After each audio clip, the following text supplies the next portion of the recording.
So last time we had Sixth Sense, Mind Over Matter, Heal, Mind Shield, Mind Blast. So we added Heal because the first time we had Camouflage. Didn't have a use for it so far before we died. But we saw a lot of need for tracking, but that didn't provide any real insight that we didn't already have. So, the big thing that caused us to die last time is to not have heal. If we had had heal last time, we would have survived. At least up to the point, because we were neck and neck for survival. We beat the guy, but at the cost of the only 2 hit points we had left. So, we're thinking this next time we were talking about going with heal.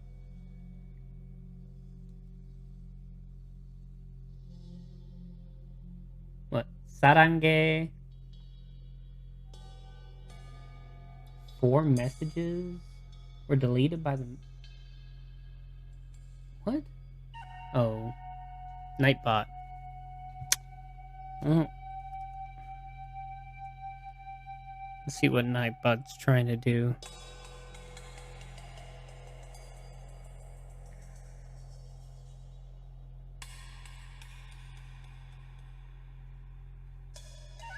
Or...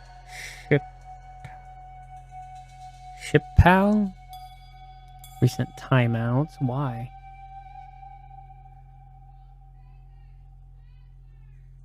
Well, then why did you type it?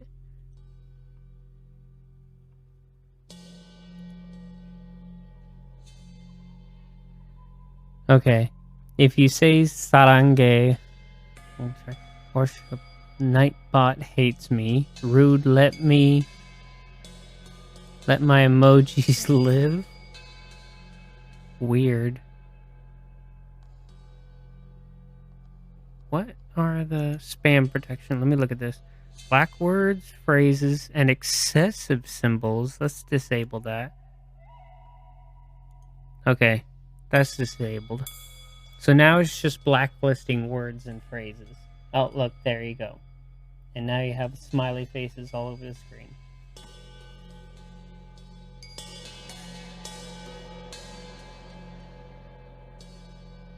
So now you can have fun with that. Nightbot will no longer... Although, you might as well use yours. Like your Zabumafu waffle. Since you can.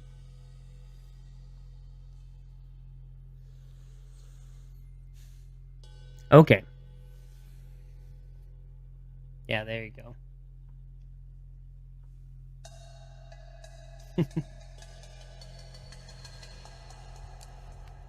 Alrighty. So let's restart Flight from the Dark.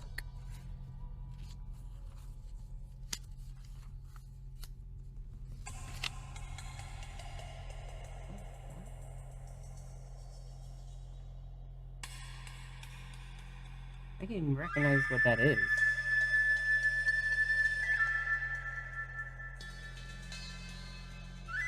Oh.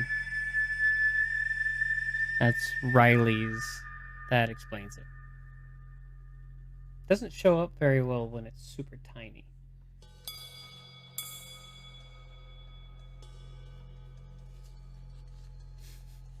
PogChamp, really? Alright, so the disciplines we have are Sixth Sense. The skill may warn a Kai Lord of imminent danger. It may also reveal the true purpose of a stranger or strange object encountered in your adventure. Raptor, snap hands, please.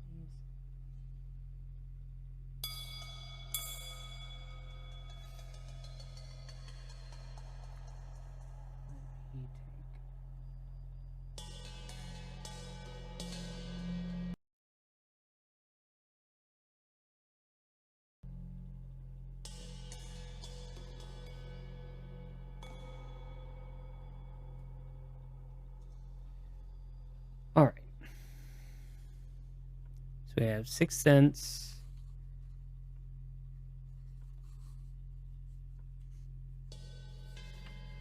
We have Mind Shield, so the Dark Lords may, and many of the evil creatures in their command, have the ability to attack you using their Mind Force. The Kai Discipline of Mind Shield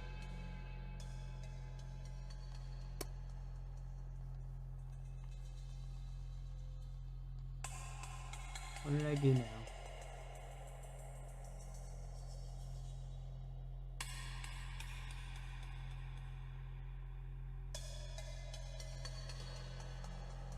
Can you hear me now?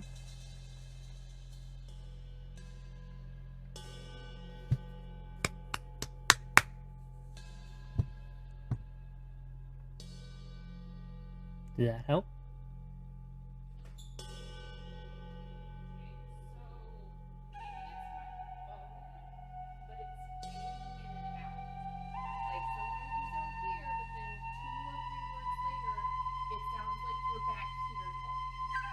Are you... Is it in your ear? No, it's out. Okay.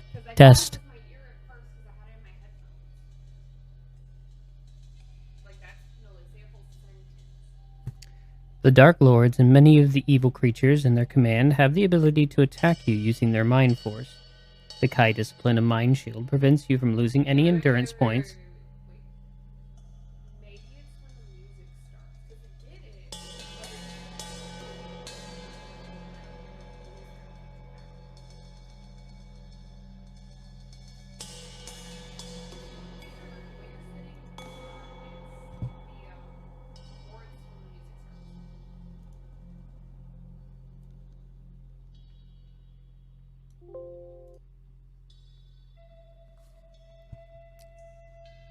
The Kai Discipline of Mind Shield prevents you from losing any endurance points when subjected to this form of attack. Whereas Mind Blast, this enables the Kai Lord to attack an enemy using the force of his mind. It can be used at the same time as normal combat weapons. Guess it's back to being just me. Alright, Mind Blast. This enables a Kai Lord to attack an enemy using the force of his mind. It can be used at the same time as normal combat weapons and add 2 extra points to your combat skill. Not all the creatures encountered in this adventure will be harmed by Mind Blast. You will be told if a creature is immune. What? Okay, do you want to hear it through here?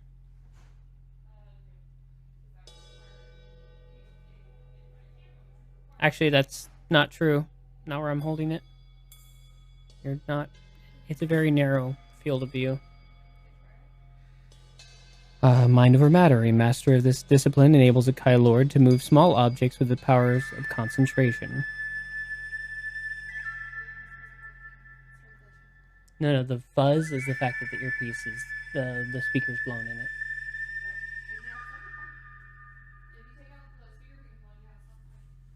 Yeah, I'm trying to delay getting another one.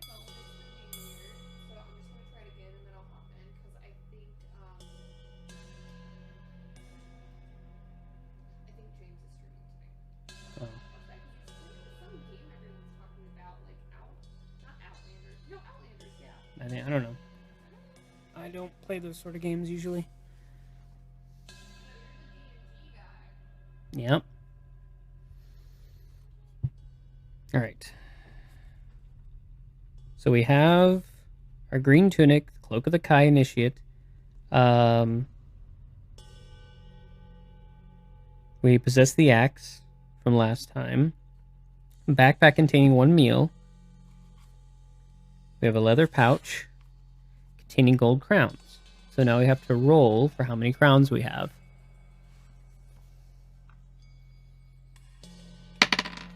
We have 3.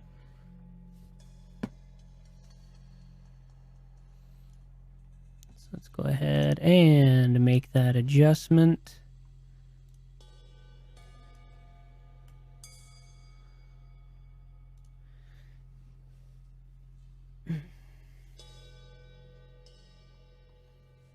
And then we have to roll for our combat skill. Oh, squiggly squid. The arms go everywhere. We'll roll for how much combat skill we add. Last time we did not do well in either combat or endurance. Oh. 6. So we're already starting off real good with the combat skill.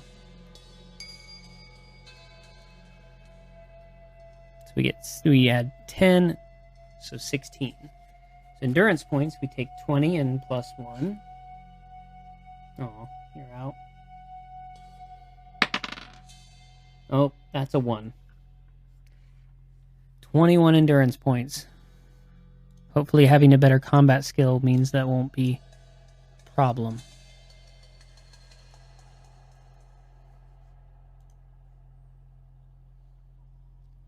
Alright, then we get to roll to see which of these items, both times we get one of these items when we roll for it.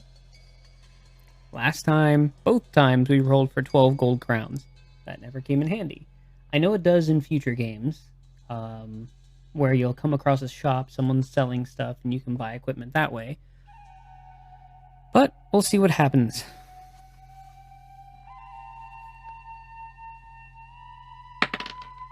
One. We get a sword. Don't really need it. But we will add it to the list.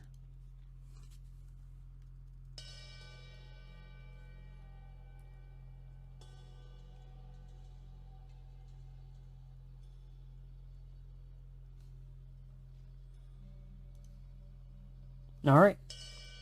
So we are equipped up with our disciplines, axe, sword, meals, coins, the map of Summerland, which is a special item, 16 combat skill, and 21 endurance points. So it looks like we are good to go and start off.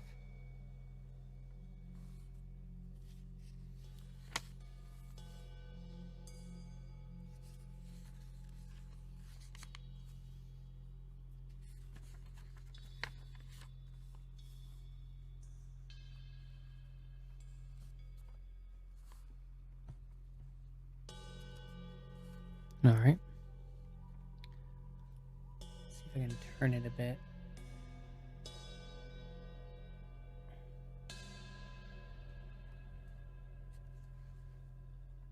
There, that's better. I like that.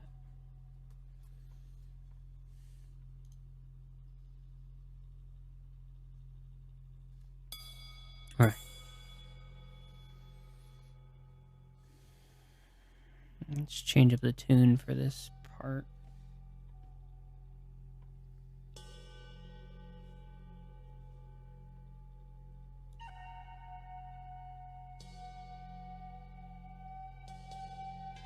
How about...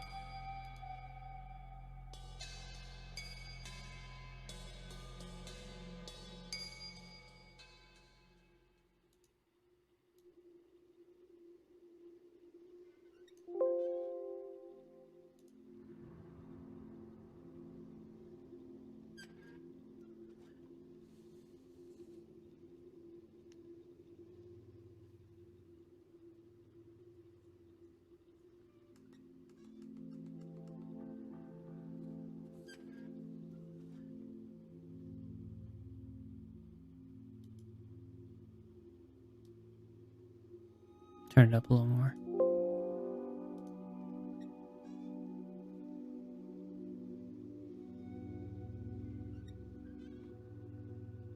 Yeah, that sounds good.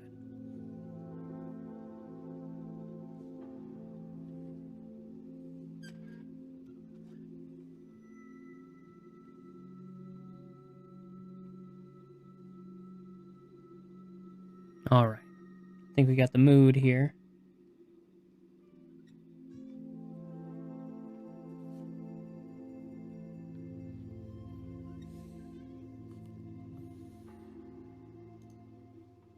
Welcome in, Beyond Banu. Come on in.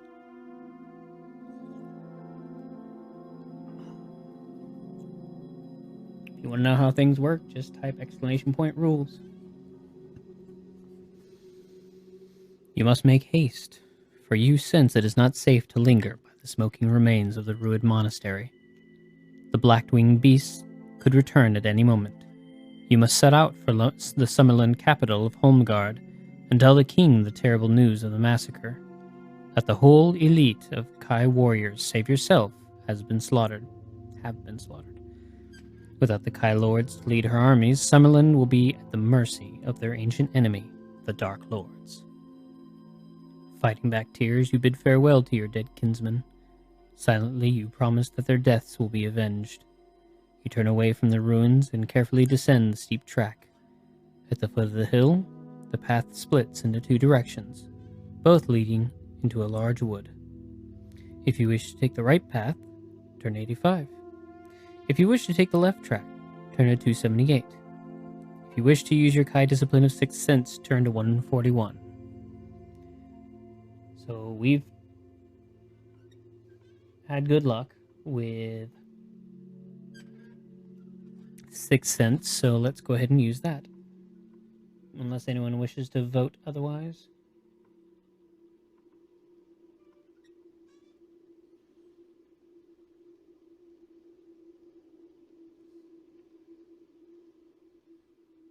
Alright. 141 it is.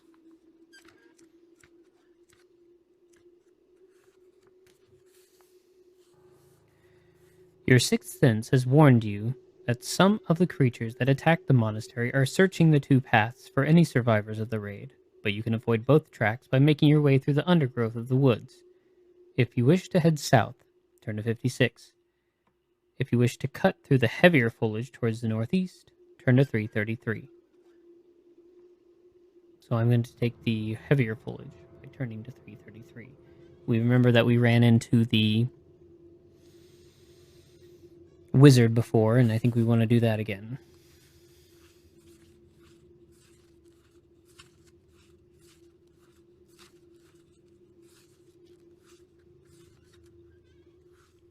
Remember, at any time you wish to cast your vote for where we go next, you just simply type hashtag and the like north, south, east, west sort of thing. That's how it works.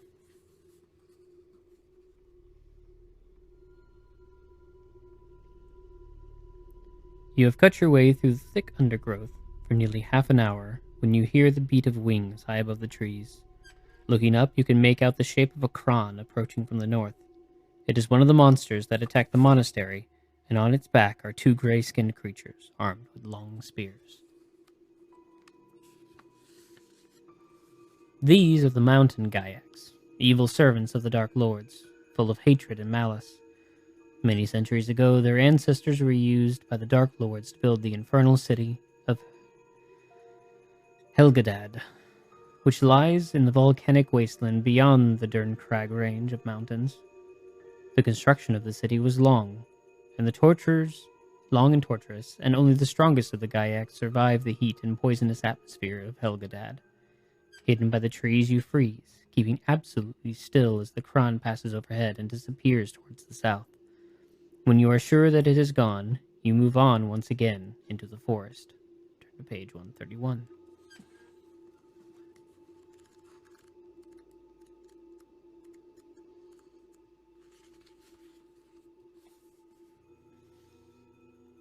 You have covered about a quarter of a mile when you hear shouting and a noise like thunderclaps ahead. Edging nearer, you soon make out a clearing that you recognize to be the site of the ruins of Raumas, an ancient forest temple. A war party of Gaiacs, some 25 to 30 strong, are attacking the ruins from all sides. Many more of the Gaiacs are dead or dying among the broken pillars of marble, but still they assault whatever is hidden inside. Suddenly, a bolt of blue lightning rips through the front ranks of Gaiacs, sending the armor-clad creatures tumbling in all directions. A Gaiac, taller than the others and dressed from head to foot in black chainmail, curses at his troops as he whips them forward with a barbed flail. With weapon ready, you move to the edge of the clearing, under cover of the thick foliage, and try to catch a glimpse of the defenders. To your amazement, the ruins are being defended by a young man no older than yourself. You recognize his sky-blue robes, embroidered with stars. He is a young theurgist of the Magicians Guild of Toran, an apprentice in magic. 5 Gyaks charge forward, their spears raised to stab the apprentice as he hurriedly retreats deeper into the ruins. You see him turn and raise his left hand just before a bolt of blue flame shoots from his fingertips into the snarling Gyak soldiers. Close to where you are hidden, you see a Gyak scuttle past and climb one of the pillars of the temple. He has a long curved dagger in his mouth, and he is about to jump on the young wizard standing below. If you wish to shout a warning to the wizard, turn to 241. If you wish to run forward and attack the Gyak when he jumps, turn to 55. If you wish to pick up a chunk of temple marble and throw it at the Gyak's head, turn to 302. Or if you'd rather turn and leave the battle area, run back to the woods, turn to 101. So I like the idea of picking up the chunk. That worked out pretty well last time. So let's try that again. Turn to 302.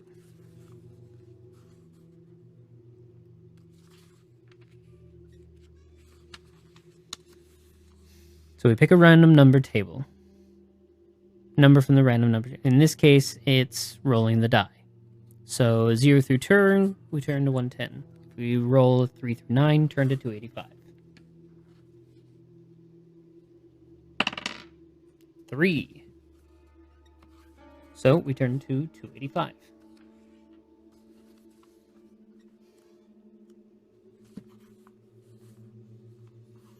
With a sickening thud, the chunk of marble cracks open the back of the Gyak's head.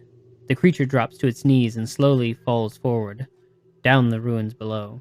Elated by your skill, you race forward to aid the young wizard. Turn to 325.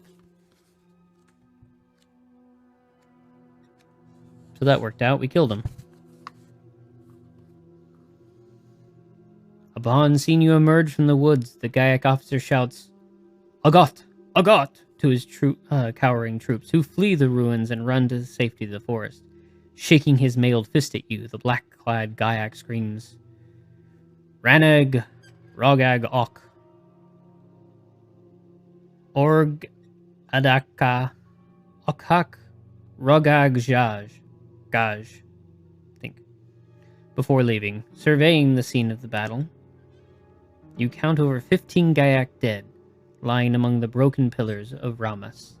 The young wizard wipes his brow and walks forward towards you, his hand extended in friendship. Turn to 349. So we did it. We did well.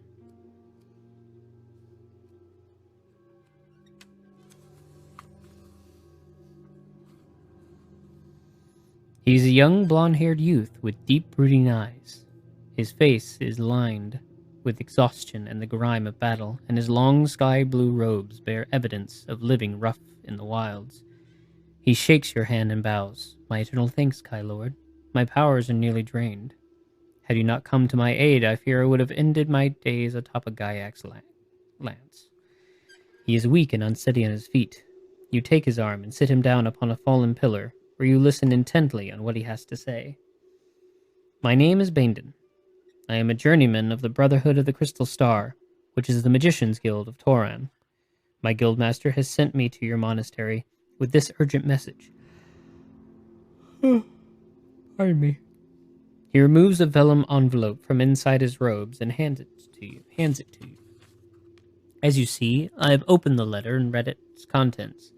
When the war started, I was on the highway with 2 traveling companions. The Kran attacked us, and we lost each other in the forest during our escape. The letter is a warning to the Kai Lords that the Dark Lords have mustered a vast army beyond the Derncrag range. The Guildmaster urges the Kai to cancel the celebrations of Feinharn and prepare for war. "I fear we are betrayed," says Baindon, his head bowed in sorrow. "One of my order, a brother called Vonatar, had explored the forbidden mystery of the black arts. 10 days ago, he denounced the Brotherhood and killed one of our elders. He has since disappeared. It is rumored that he now aids the Dark Lords. You tell Baindon what has happened at the monastery, and of your mission to warn the king." Silently, he removes a gold chain from around his neck and hands it to you. On the chain is a small crystal star pendant. "It is the symbol of my brotherhood, and we are both truly brothers in this hour of darkness. It is a talisman of good fortune. May it protect you on the road ahead." You thank him, place the chain around your neck, and slip the crystal star inside your shirt. So now, We get to add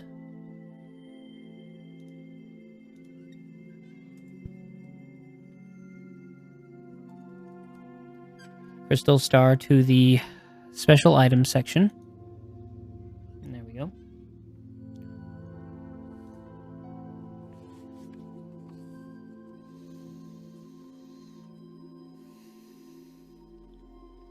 Baindon bids you farewell. We must leave this place lest the Gyaks return with more of their lonesome kin to put an end to us. I must return to my guild. I bid you farewell, my brother. May the luck of the gods go with you. Turn to 293. So far, so good.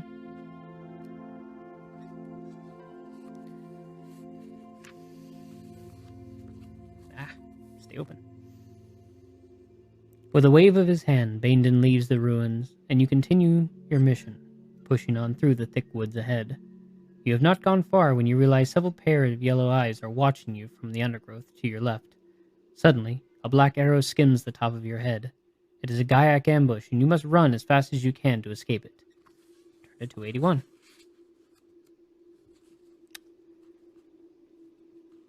Alright. As you race through the trees, you hear the horrible cackle of Gaiacs close behind you. Soon, the trees start to thin out, and directly ahead of you can see a rocky hillside. If you break for cover and climb up the hill, turn to 311. If you change direction, continue run through the forest, turn to 77. Now, we know from last time that Gaiacs suck at navigating the forest. They prefer the mountains. So let's avoid the hill and go through the forest. So turn to 77.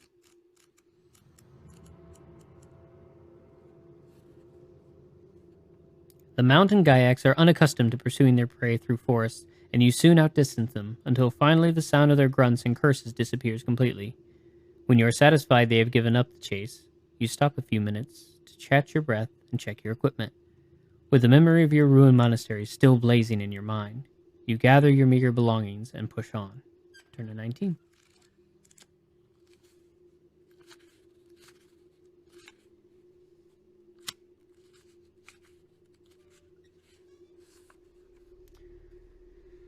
Just ahead, through the tall trees, you can see clumps of dark red gallow brush, a thorny briar with sharp crimson barbs. The common name for this forest weed is sleep-tooth, for the thorns are very sharp and can make you feel weak and sleepy if they scratch your skin. You can avoid the sleep-tooth by returning to the track, turn to 272, or you can push through the briars deeper into the forest, turning to 119. Now, we don't have tracking, but we know that a town is nearby if we turn to 272, so let's go ahead and do that.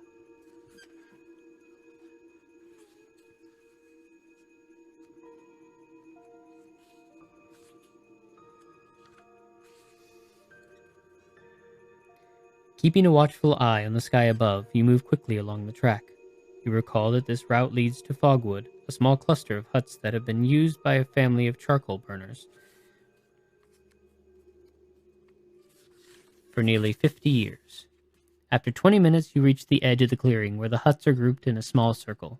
There is no sign of the usual mist of wood smoke, which gives Fogwood its apt name, and the huts are unusually quiet. We don't have tracking. So we prepare a weapon and stealthily approach the huts. Turn to 305.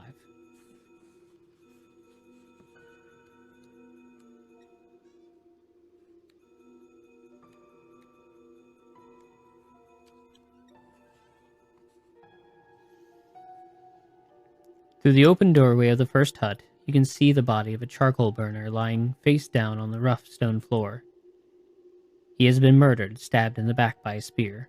All the furniture and belongings have been smashed and broken, and not one piece remains intact. This is the evil handiwork of Gaiacs, without any doubt. For they delight in the destruction of all things.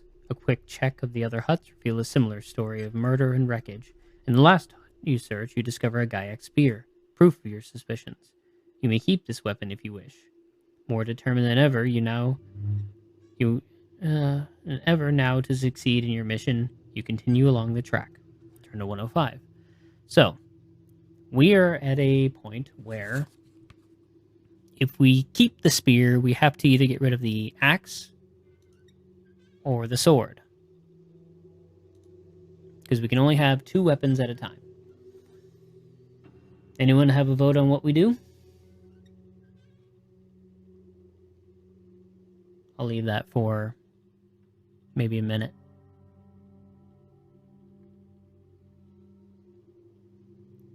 So should we ditch the spear, the sword, or the axe? So hashtag sword, hashtag spear, hashtag axe.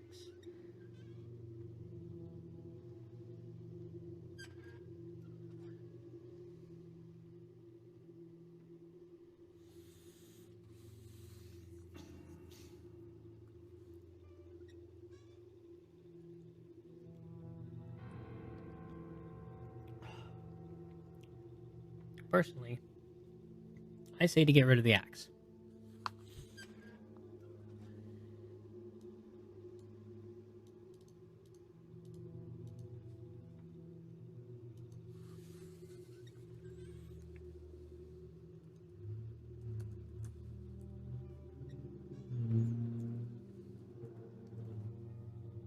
Jeez.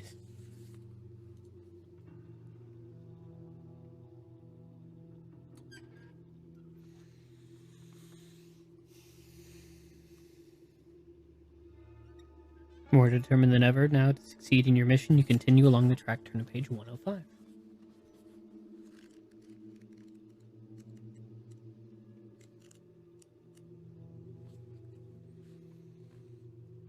In the distance, perched on the branch of an old oak tree, is a jet black raven. We do not have the Kai discipline of animal kinship, so we will turn to 335.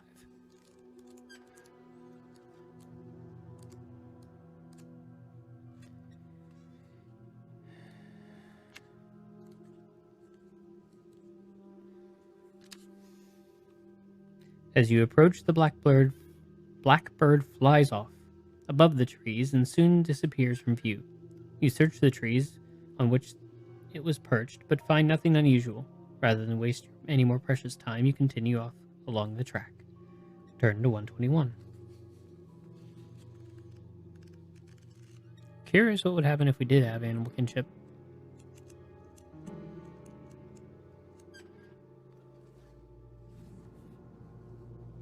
This one has an illustration on the other side.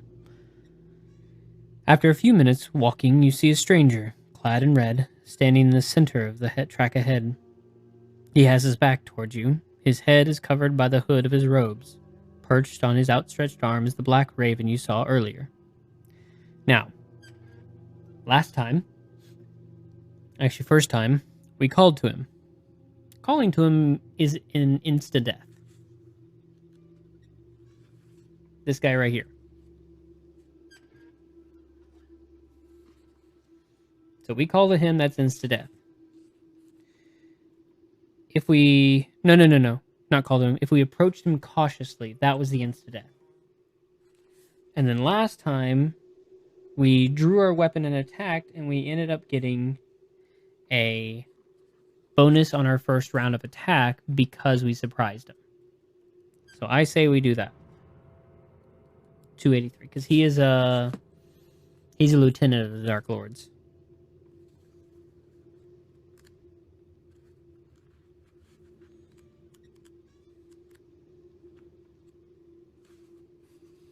Of Vordak, here we go. You are only 10 feet away or so away when the robe stranger, when the raven squawks a warning to its master, who instantly spins around. You are frozen in your tracks by the hideous apparition of a Vordak, a lieutenant of the Dark Lords and one of the undead. You must fight him.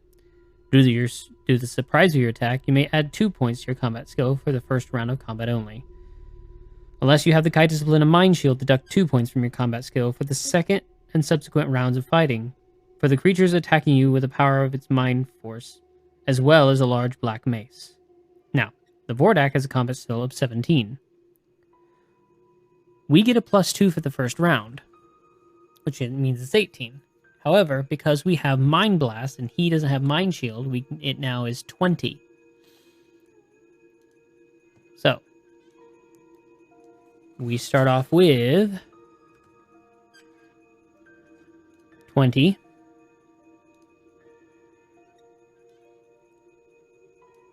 He has 17.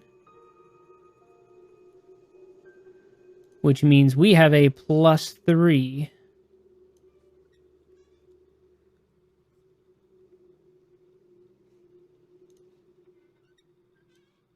And his endurance is 25. Slightly higher than ours. There we go. So now we commence in combat. Now here's the combat results table. Let's grab a magic card to hold our place.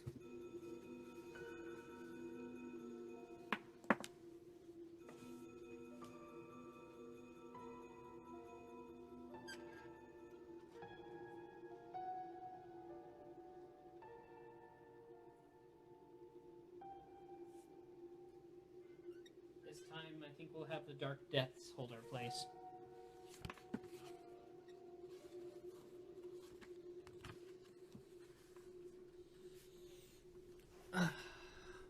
I think this is the first time we've had a +3. Scooch in on there. All right. So we have a +3. So the worst we can do is they lose a -5 and we lose a -4. And at best, they lose a -16 and we lose nothing. I'm liking those numbers. So this is going to be first round. So after that, we'll go down to +1. So it'll be this for the second round. So let's roll high. An 8. I like those numbers. So 8 to the +3. He loses 12. We lose nothing. I am liking how this is going already.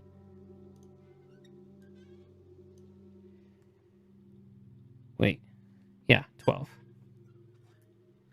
So he goes down to 13. We go down nothing. So second round, our CS drops to 18. Which means we get a +1 now. So second row is between -4, -5, and -14, 0. If we can get a 0, if we can roll a 0, it'll be an insta-death. Let's go for that, shall we? Combat lighting.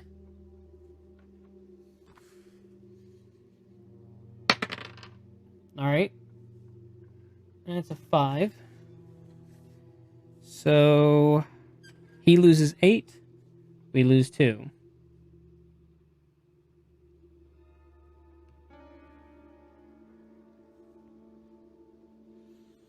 So he goes down to 5. Which means all we have to... if as long as we don't roll a 1, he dies next combat. Let's see. We lost 2. So we'll track it like this. 19/21. All right, there we are. Hopefully this is the final roll.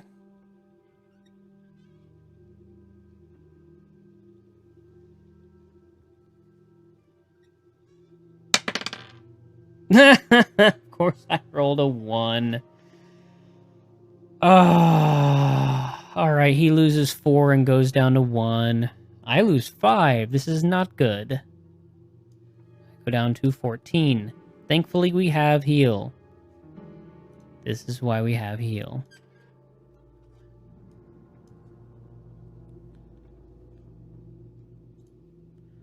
Oh, and we are probably right about here. Yep. Okay. So, final roll. Either way, he dies.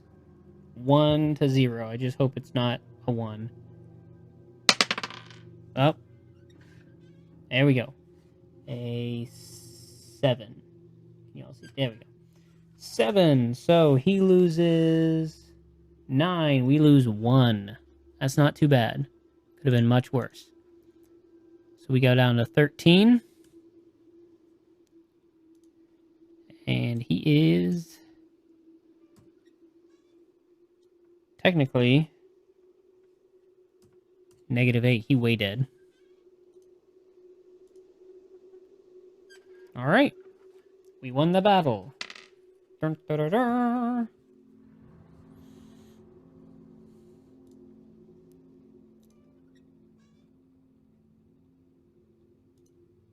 Switch to Forest Day.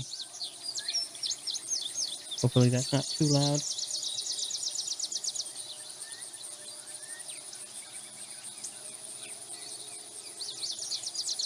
Okay.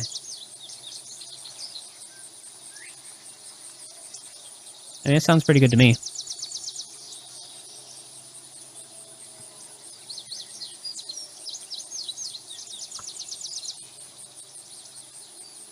Alright, where were we? Oh, there we go. Thank you, Dark Depths.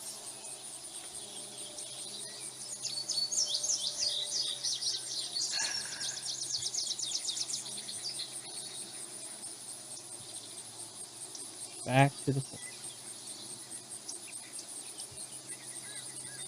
So we won. If we win, we turn to 123.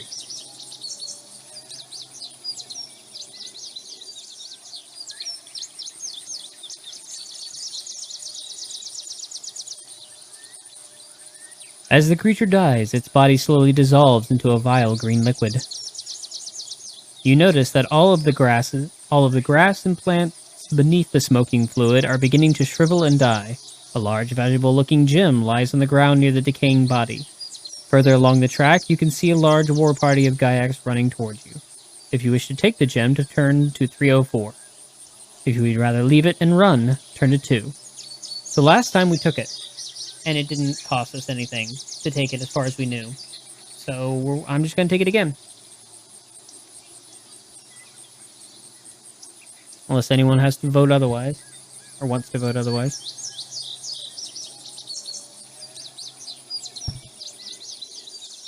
Oh, that's right. It does damage us a bit. The gem feels incredibly hot and burns your hand, lose 2 endurance points.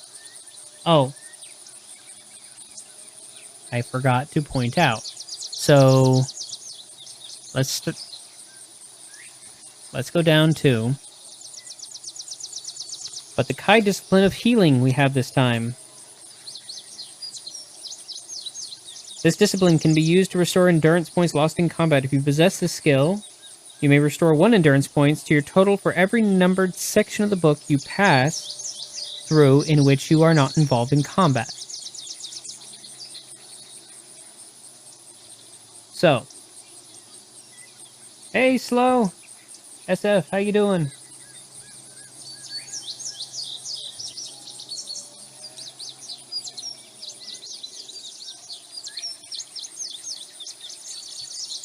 We won 2. We get to add 2 because we forgot to do that previously.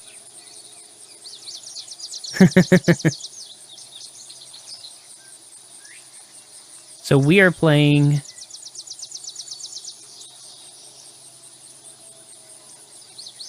Lone Wolf. It's a choose your own adventure mixed with a role-playing game.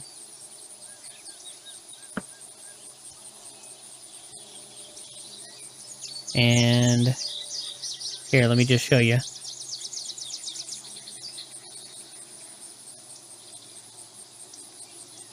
Those are the rules for the game.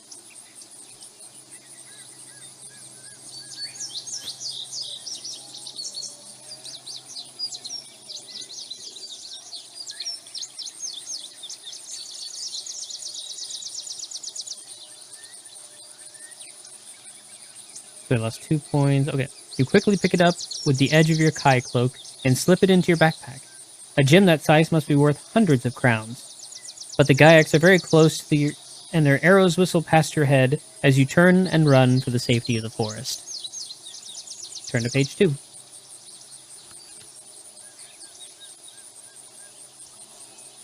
going to keep calling it page, even though it's not actually pages. It's like section 2. Okay. This doesn't have any combat, so I gain another point.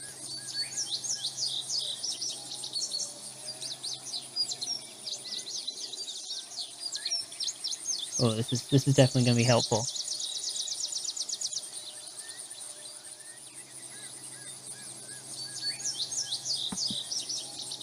Michigan, right on. That's cool.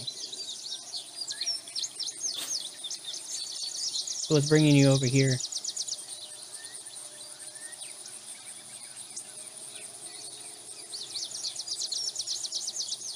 I guess the name Slow does fit based on your internet speed. Sorry, that's a bad joke.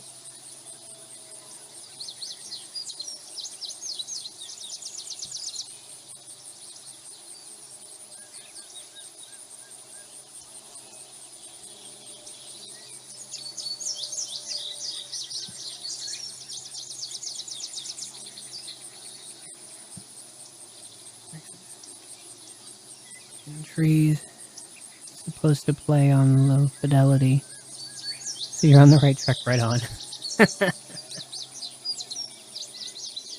Let's see, where are we now?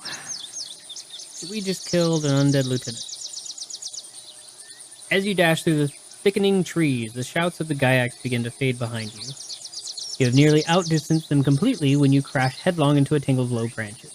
Okay, so we gotta roll a die.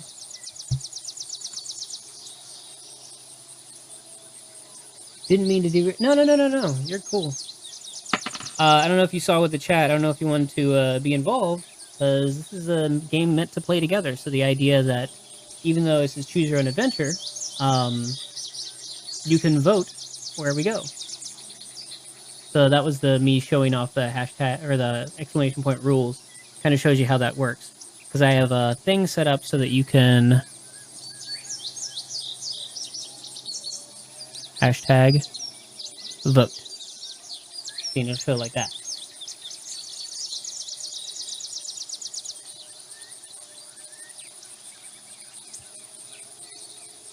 So that's the idea. Right now, we have to roll a die. So we rolled a 4. We picked 0 through 4, so it's turned to 343.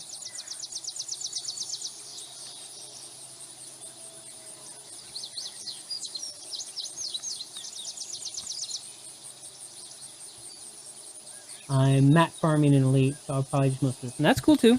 All good. I know how that goes. You pick something to listen to while you grind. Makes the grinding easier. Let's see. 343. I think it's the first time I've done this. So we've already died twice from last stream. We started out fresh. Alright, 343. Oof. So you are held... No, there's no combat, so I get to gain 1.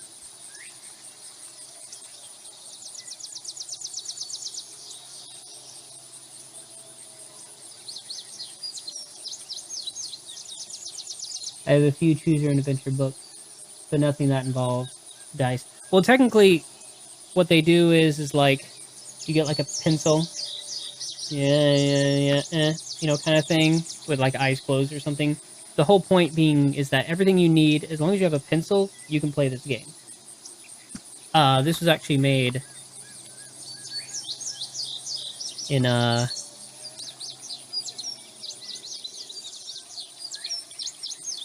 we go, copyright, 1984.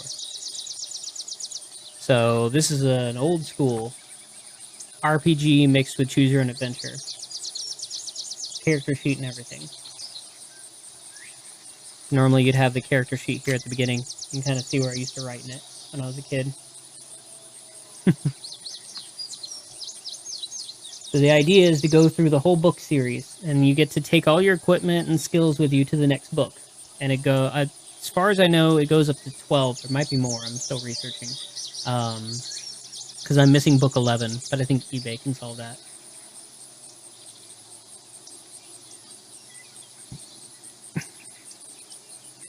You are held by the mass of tangled branches and roots. Eventually you free your right hand, grab your axe, and hack your way slowly through the foliage to the clearer forest beyond.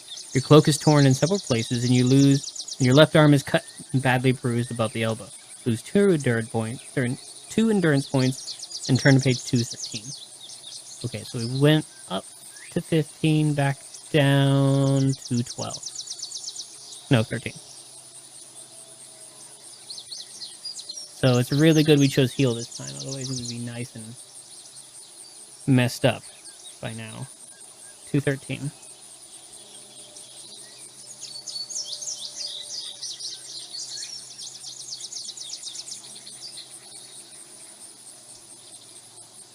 You've been trudging through the forest for nearly 2 hours. The nagging fear you are lost begins to seem a reality.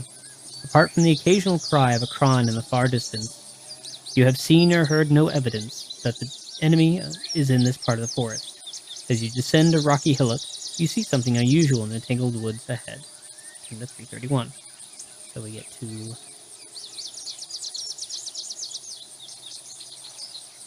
gain a hit point.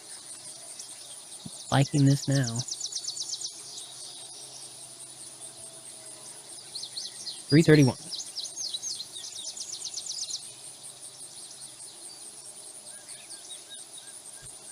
Ah, right here in the picture. Surrounded by thorny briars and closely packed roots, you see the entrance of a tunnel disappearing into the hillside beyond. It is approximately 7 feet in height and just over 10 feet wide. As you get closer, you can feel a slight breeze coming from the inky blackness. If the other end of this tunnel emerges on the far side of the hill, you could save many hours of difficult climbing, but it could also harbor unknown danger. Now, we went in there last time. We had to fight a burrower. It wasn't too bad, and we actually came out with some loot. So we didn't roll too well on the coinage this time around. So, and I know we got some, I think we get some coinage, so I think it's worth the fight. So let's enter the tunnel. 170. Oh, yeah, there it is. That's the burrower right there. The tunnel is dark and the air is much cooler than outside. You carefully advance with one hand on the tunnel wall to aid your sense of direction. You have been in total darkness for 3 minutes when you detect the foul smell of decay ahead, similar to rotting meat. If you have a torch and tinderbox in your pack, you may light the torch to see your way ahead, which we do not. Suddenly, something heavy drops from the tunnel ceiling onto your back and you fall to your knees. It is a burrow crawler and you must fight it. It is trying to strangle you with its long, slimy tentacles. Combat skill 17, endurance 7, so it's easy to die. And we have a combat skill of 16. If you do not have a torch, deduct 3 points for your combat skill. Crud. Burrow crawler is immune to Mind Blast and Animal Kinship. Well, phooey. So we go down to combat skill of 13 for this fight. And it has 17. Ugh.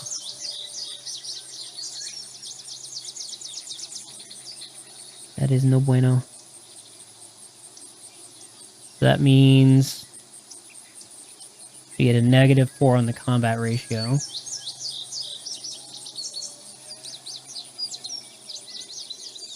Oh, crap, did that wrong. Oh well. That's 7.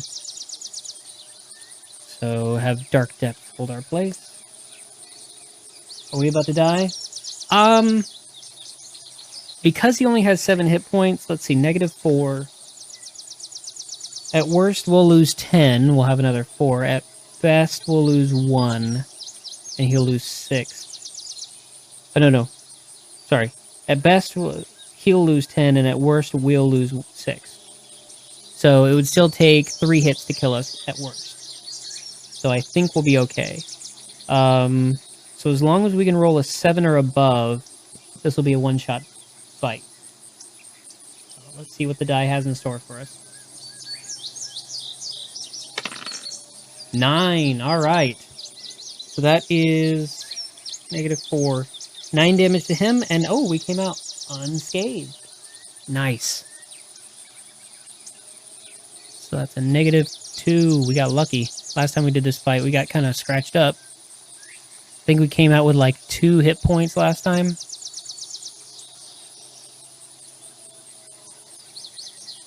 No, a little bit more than that. But no, we did have 2 hit points. Then we had to do that final fight between 2 guys.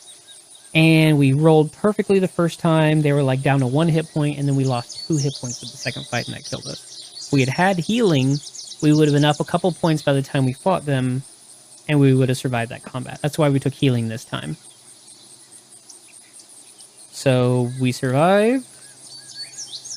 Dark Depths holding our place. If we win, turn to 319.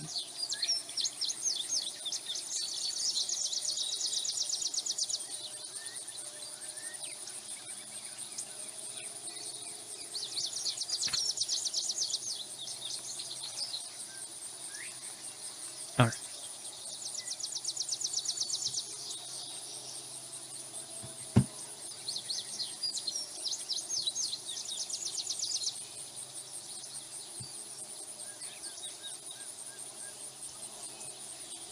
Make some adjustments.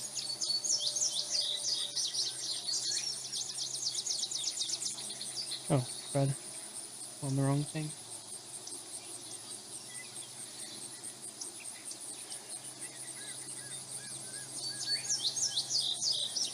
There we go.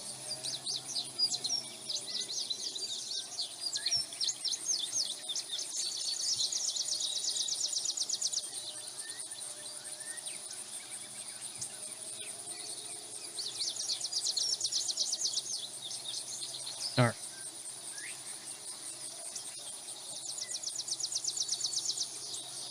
The slimy creature lets out a long, ghastly death cry and collapses. You are near to panic and scramble to your feet, grabbing what you think is your belt from the jaws of the dead beast. You can see light in the far distance, and you sprint for it as fast as you can. When you finally emerge into the daylight, you fall onto the leafy ground and fight for breath in painful gasps. Slowly, sitting upright, you notice that you are still wearing your belt. You had not lost it after all. What you grabbed from the jaw of the burrow crawler was a leather strap with a small pouch and a sheathed dagger halfway along it. You break open the clasp to find it contains 20 gold crowns. You may take both the dagger and the crowns if you are able to. Feeling a little better now, you gather your equipment together and push eastward into the forest. Turn to 157. Now, we already have a Gaiac spear and sword, so we don't need the dagger, but we got the crowns now. That's good. Pouch can hold up to 50. So we are now at 23.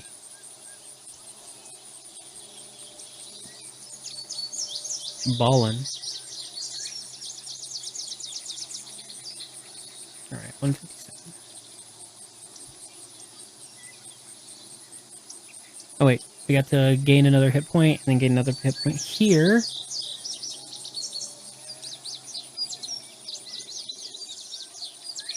So we are up to 16. Almost back to full.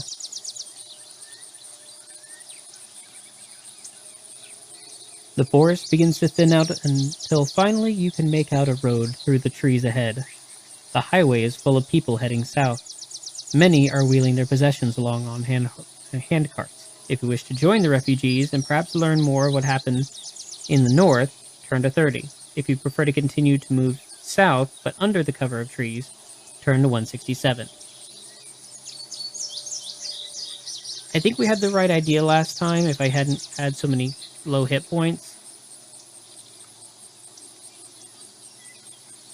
Such low hit points. Because we joined them last time, and that's where we got the chance to save the children. That's where that fought into that. So let's try this again. Let's turn to 30. I think we'll do better this time.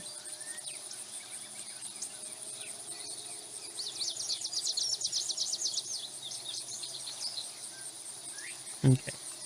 No combat in this one, so we'll gain another hit point.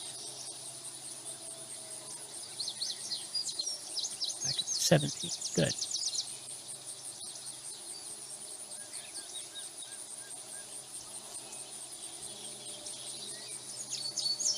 Alright. The people look tired and hungry. They have come many miles from the burning city. Suddenly you hear the beat of huge wings coming from the north. Kron! Kron! Hide yourselves! The cry goes up along the road. Just in front of you, a wagon carrying small children breaks down, its right wheel jammed in a furrow. The children scream in panic. If you wish to help the children, turn to 194. If you'd rather run for the cover of the trees, turn to 261. You know what? We're the good guy. So we're gonna save the children. 194.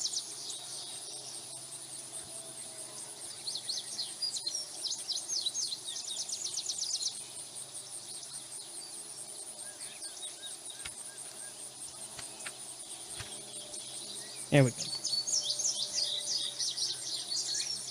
Oh, no fight there, so we get another endurance point. To 18, yes, we are 3 points away from max.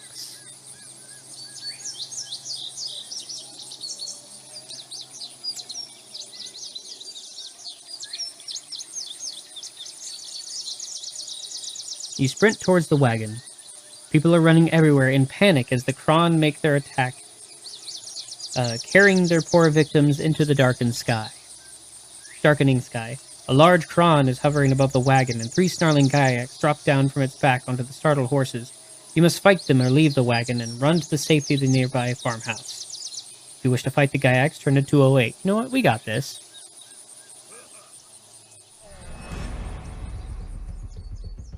Turn to 208. Are we about to die? I think we got this, Flo.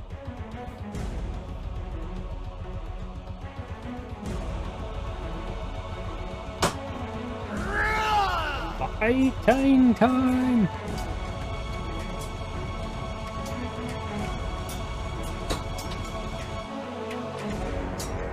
Alright. The ghoulish creatures thrust their spears at you and attack. Fight these creatures as a single enemy. So Gaiacs only have a combat skill of 15 and endurance of 13. They are not immune to Mind Blast. So we have the advantage this time. So 16, so we get +2 for Mind Blast. So we have 18.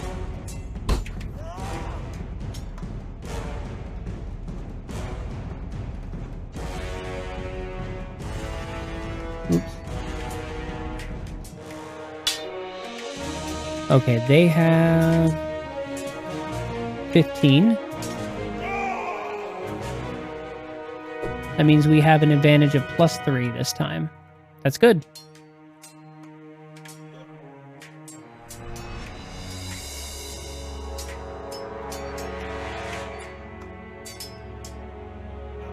Yeah, there it is. And then they have 13 endurance. Alright, Dark Depths, hold our place. Go to the combat ratio chart. Alright. Roll the die, see what we get. 4. Not great. But it was a +3. They lose 8, we lose 2.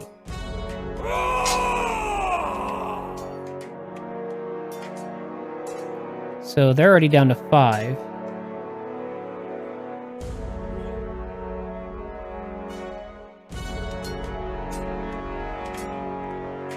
And we're only down to 16. See, we're doing good. Next round of combat. 10! Yeah! 16 damage and 0 for us. They're at -11. I think we did pretty well.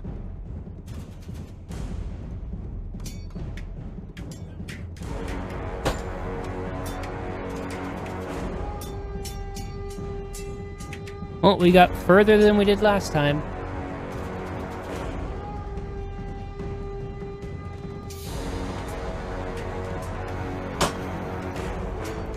Dark Depths.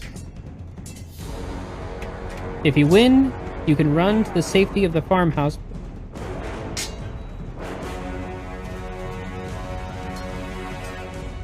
Or you can return to the woods. Okay, now here's where I don't know where to go.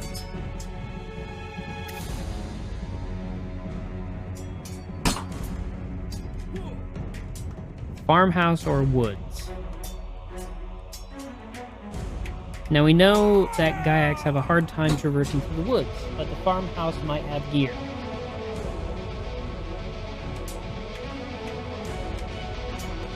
And we got plenty of hit, so...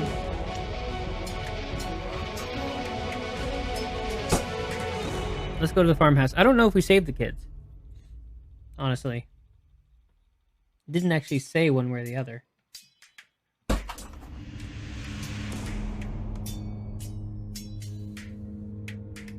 But let's run to the farmhouse then. 148.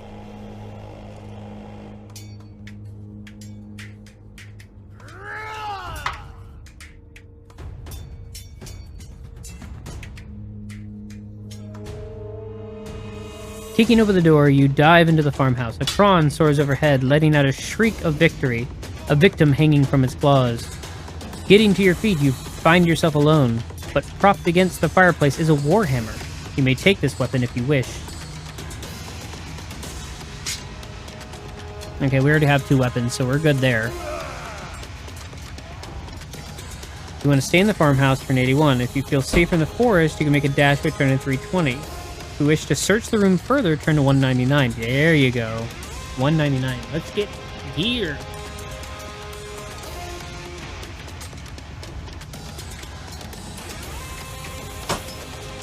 I want to fill my backpack.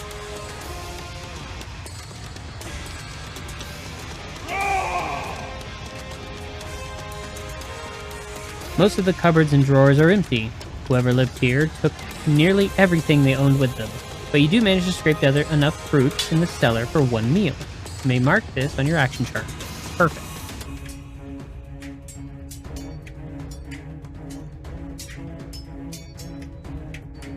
We now have 2 meals. We have not been asked to eat them yet. Oh, I forgot to mark down the gem. So...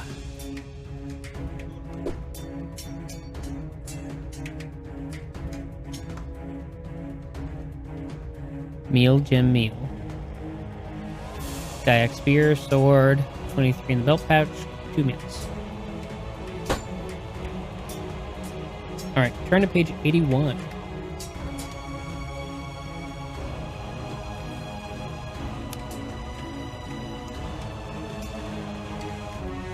After nearly an hour, the Kron and their cruel riders vanish towards the west. As the shocked refugees start to emerge from the woods, you can hear the sounds of horses in the distance galloping nearer. You stay hidden and wait for the riders to come closer. They are the cavalry of the King's Guard, wearing the white uniforms of His Majesty's army. If you wish to call to them, turn to 183. If you'd rather continue along the forest edge towards the south, turn to 200. Well, our point is to try and get a hold of His Majesty, so unless these guys are corrupt...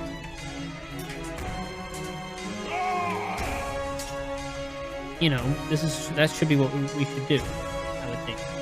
That makes sense. Unless it's subverting expectations. So that's them there, I guess.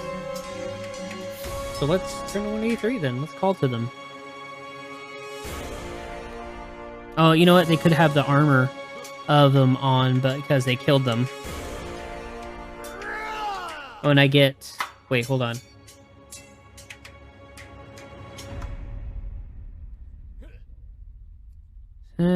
Okay, there's 3. So I am up to 19. There we go. So I'm up to 20 now. There's no combat 4 in a row.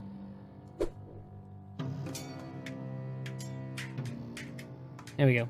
The officer orders his men to halt and ask you your business. You tell him who you are and how the monastery has been destroyed. He is deeply saddened to hear your news.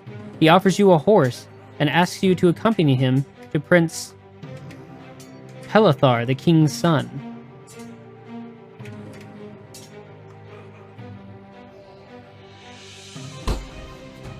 Is this a trap?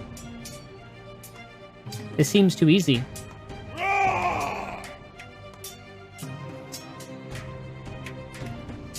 Oh, gets no glory. Turn to 97. Let's accept.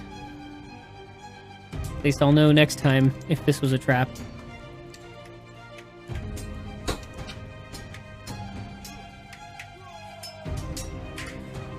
Oh, right on. Okay, so I'm finally up to full hit points now, thanks to this page.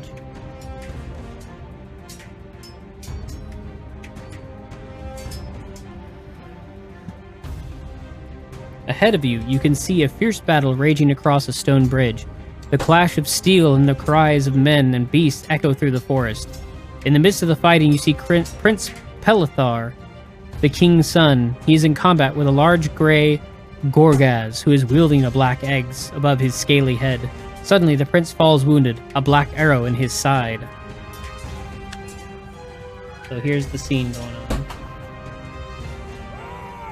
The clash of steel and cries and beasts echo through the forest. Yep. Dude, this is the prince. Gotta save him. So, wish to defend the fallen prince, turn to 255. If you wish to run into the forest, turn to 306. Nah, man. We're gonna defend. We can fight this guy. We're at full health.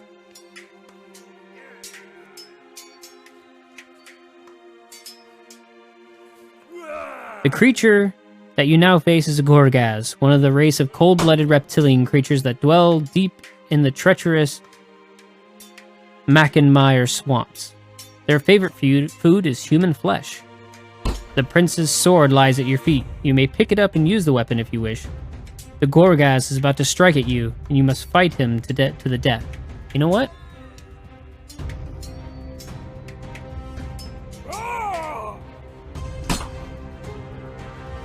Prince sword is better than sword. Ta-da.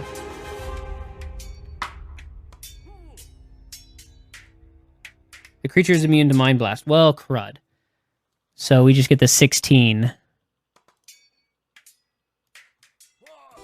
Just have to make it harder, don't they? Alright, so let's set this up.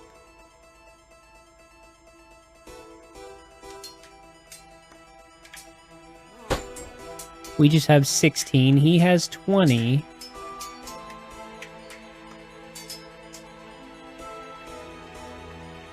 So we have a -4. That's alright, because we had a -4 before and we did fine.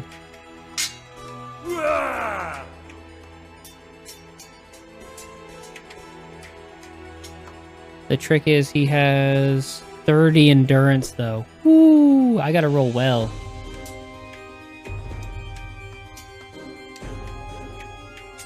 There we go.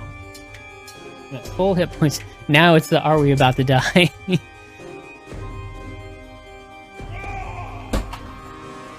Let's do it, though. We are committed. Roll of the die. Ooh, a 3. He loses 3, we lose 5. Oh, this is already not looking good. He's at 27. This die was supposed to do better. 18. No, wait. -5. That's 16.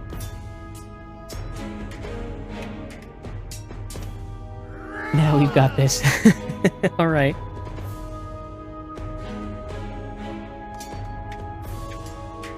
Alright. Yes! A 0! That's a 10. So, -4. He loses 10. We lose nothing. Alright. He's down to 17. We are at 16. Ooh. Get another one of those. 0 means we all die. Well, so in this, see, 1, that's all the bad stuff. 0 is the good. Don't listen to ThacoRules. He speaks rubbish. Well, I do, but that's beside the point. Ah, another 3. So I lose 5. We are down to 11. And he is down to 14. Okay. Gonna have to do a lot of healing after this.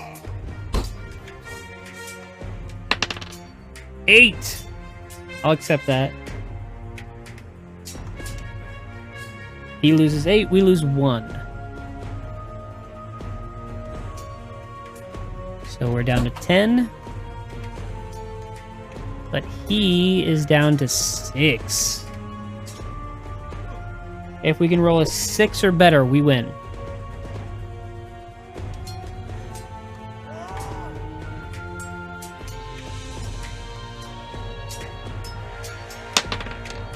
That's a 4. Yeah.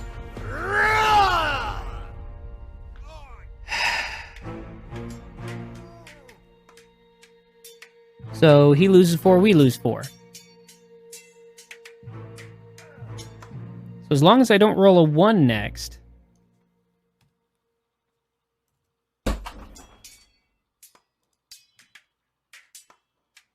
We're down to 6. We roll a 1, we die. We roll anything but a 1, he dies. So, 10% chance of death. 90% chance of success. Let's see how that goes. 3! Terrible roll, but we survive. By 1 hit point. Boom. Someone even dings us right now. We're dead.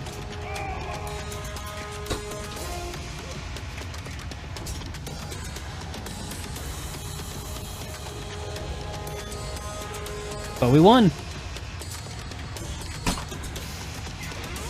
Okay. Dark Depths. And we lost 20. I played excellent.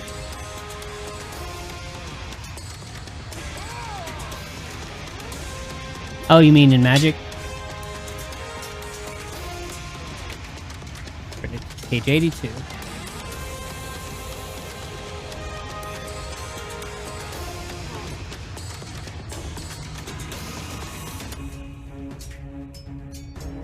Ding you for 1. Oh, oh, that's bad. The giant Gorgaz lies dead at your feet. His evil followers hiss at you and then fall back from the bridge. The prince's soldiers form a protective wall around you and their dying leader with their shields. Oh, he's still dying? Black arrows whiz past your head. The dying prince looks up into your eyes and says, Kai Lord, you must take a message to my father. The enemy is too strong, we cannot hold him. The king must seek that which is in Duranor, or all is lost. Take my horse and ride for the capital. May the luck of the gods ride with you. You bid a sad farewell to the prince, mount his white steed, and head south along the forest path. The battle still rages behind you, as the prince's men fight off another assault on the bridge. Turn to 235. So we gain 1 hit point. Oh, I'm so glad I took that heal now. We would have been dead like twice over by now.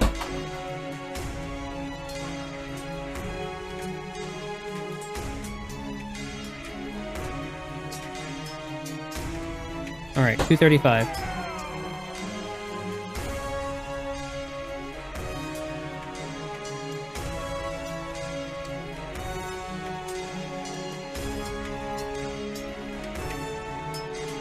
Alright, no combat here, so I gain another hit point.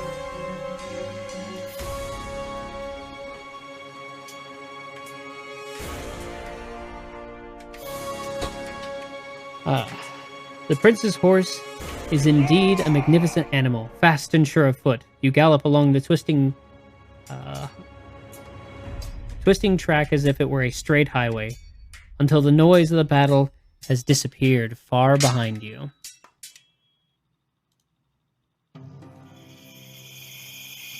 You are hungry and must eat a meal during your ride.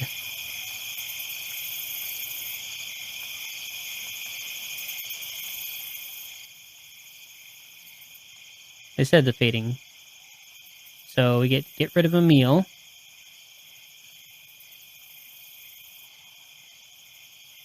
Thankfully we had one, or it would deal damage to us. I am hungry. I didn't know. Right?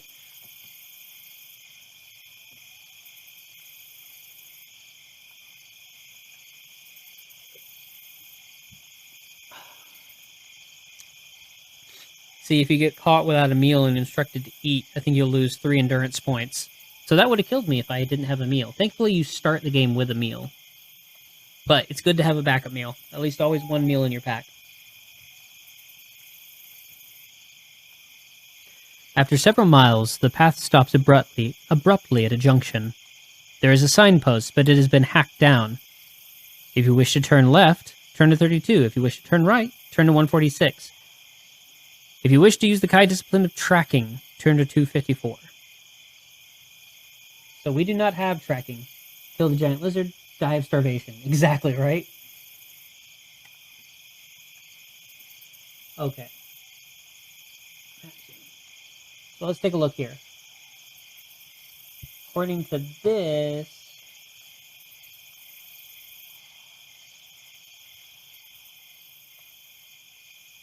bridge.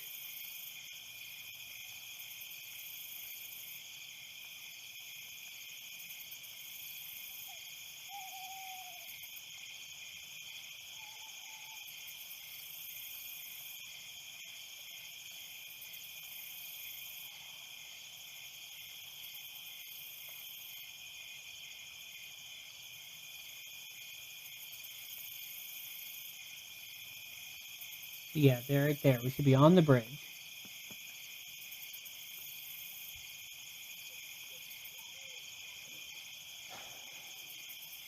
I'm thinking left.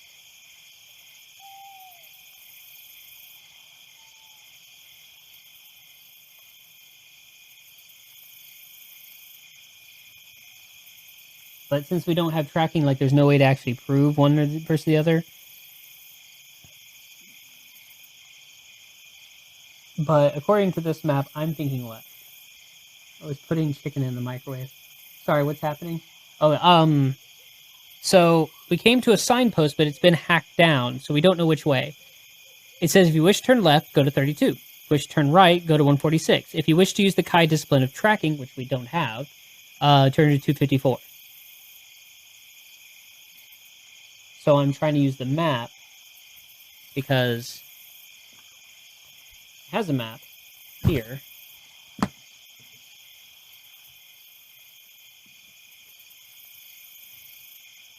And you can kind of see, yeah.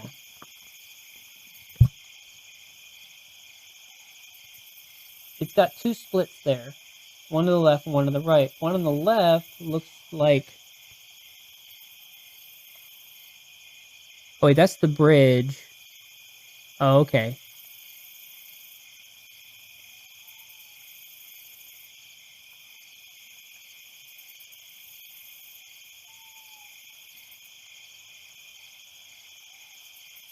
I don't know.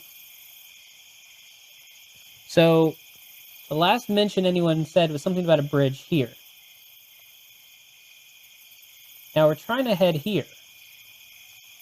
So I'm assuming we're heading down this way. But, like, that's a river. And that's the path. So I'm guessing there's a split. So either we go head towards that way or head towards that way. I think. I'm assuming we're heading south.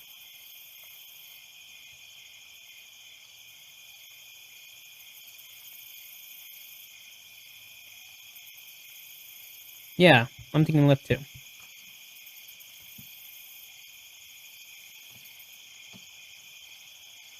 So left is page 32.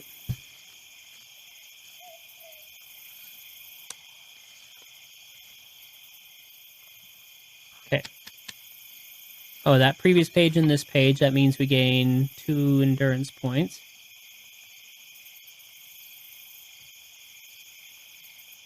Phew, alright. So you have ridden about 3 miles when in the distance you spot the unmistakable silhouette of 5 large doom wolves. Riding on their back are Gaiacs. They seem to be going on ahead to where the path leads down into an open meadow. Suddenly, one of the Gaiacs leaves the others and begins to ride back along the path towards you. If you wish to hide in the undergrowth, let him pass, turn to 176. If you wish to fight him, turn to 340. No, we're hiding in the undergrowth, because we have 5 hit points.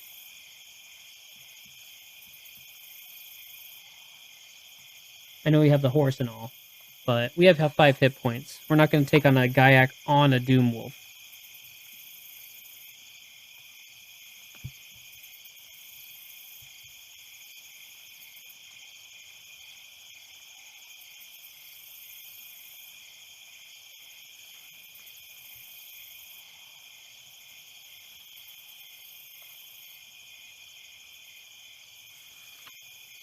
Okay.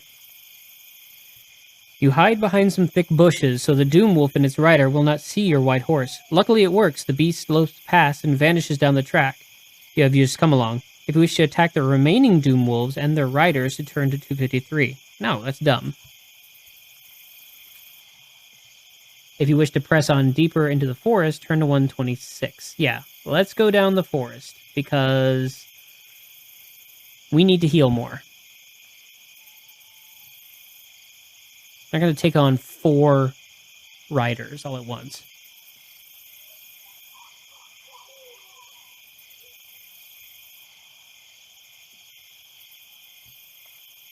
Alright, 126.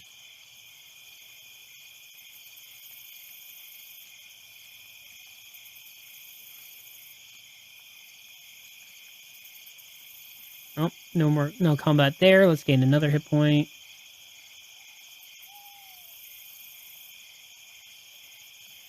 Ooh, okay, we're at 7. You ride deeper and deeper into the forest.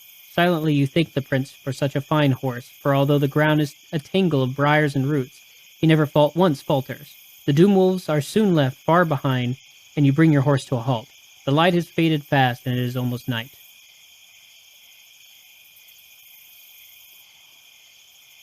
If you wish to press on ahead, turn to 46. If you wish to bear left, which is the same direction as the path you left far behind, turn to 143.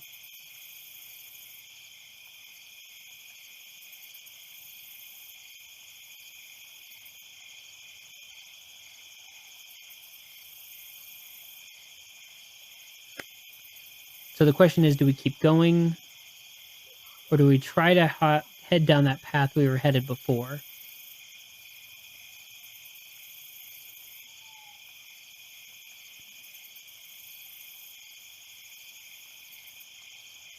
We run the chance of running back into the Doom Wolves and their riders.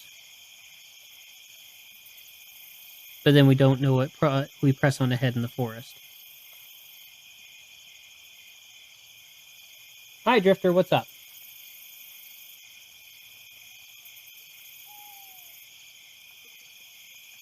You want to join our game?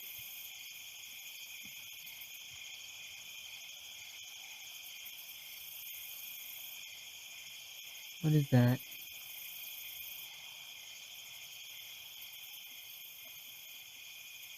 Sorry, my head is in the way there. That looks like a worm wearing a scarf.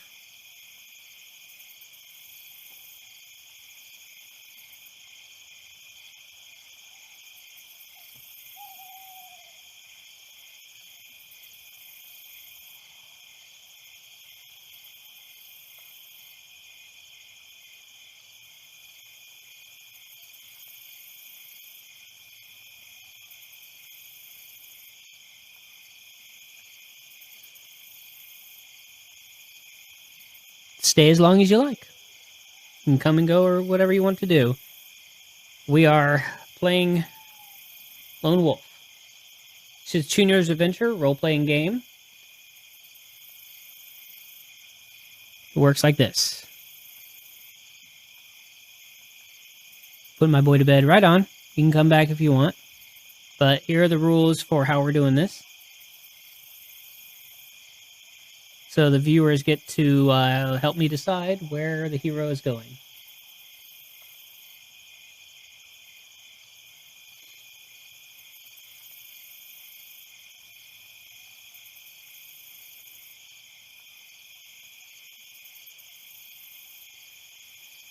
Right now, trying to figure out if we want to press deeper into the forest, now that we have lost the Doom Wolves and their riders, or if we want to try and find the path that we were on before.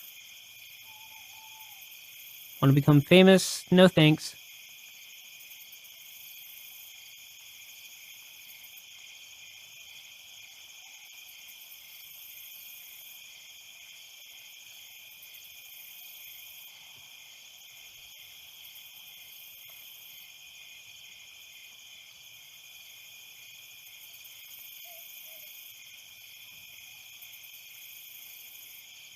So why would we go deeper into the forest? Well, I'm not sure, But I do know that if we go the other way, we run the chance of running into the Doom Wolves and the Gyaks again. I think. So it's more a matter of, do we want to stay far away from them, or do we want to try to go back the direction we were trying to go before we hid from the Doom Wolves?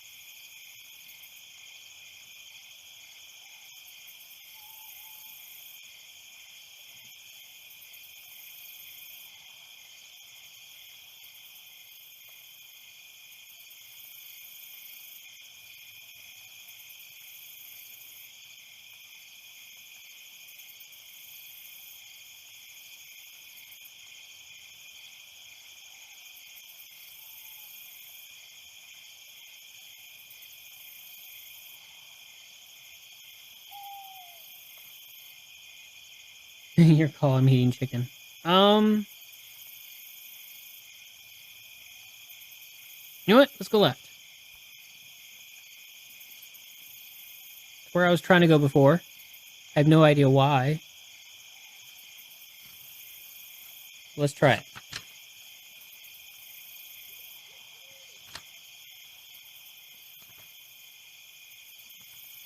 Okay. Another no combat section, so gain a hit point.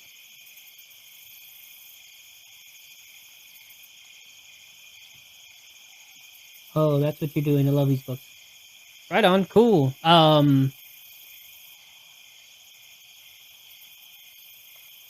Whoops. Hold on one second, let me update this. Yeah, I'm using an overlay to track the character sheet. Yeah, it's that way. Or yeah, you can see it pointing like that. So this is the character sheet. That's normally here.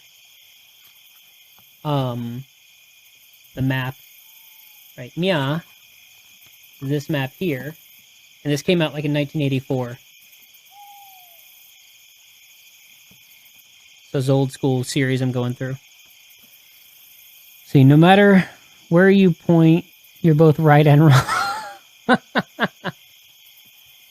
Here, I'll just kind of hide it from. Let me see. Yeah, keep it down there. See, now you can't see the other hand, and my hand in the other pictures. There you go.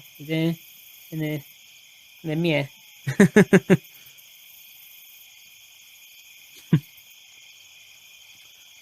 All right. You soon emerge from the woods onto a main highway. You recognize it as being the main road between the port of Toran in the north and the capital in the south. Spurring your horse on, you estimate you will reach the capital by morning. So that means the capital in Toran. The Toran is up there, and Homeguard. So yeah, I'm on the main road. Perfect.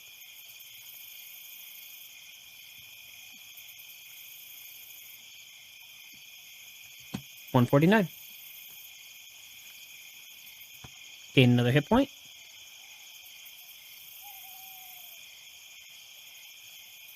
Back up to 9. As you ride along the highway, you notice that light is getting worse.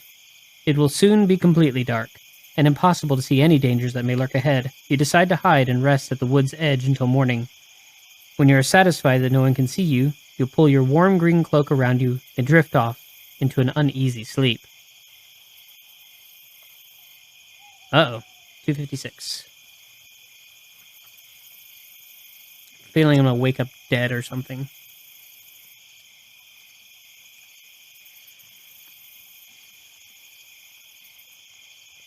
Alright, but I get to gain another hit point.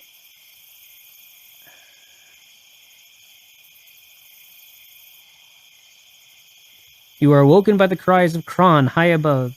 you in the clear morning sky. Rubbing your eyes, you peer upwards through the canopy of branches to see three of the loathsome creatures fly off towards the north. You are sure you have not been spotted, but perhaps it would be best to leave now, just in case. You mount your horse and ride south along the highway. Turn to 224.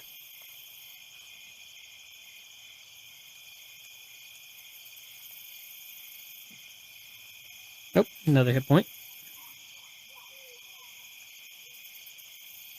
It's a little bit more of an active ability. As long as you keep track of it. Saves your skin. Wake up dead actually kind of makes sense in this context. Exactly, right?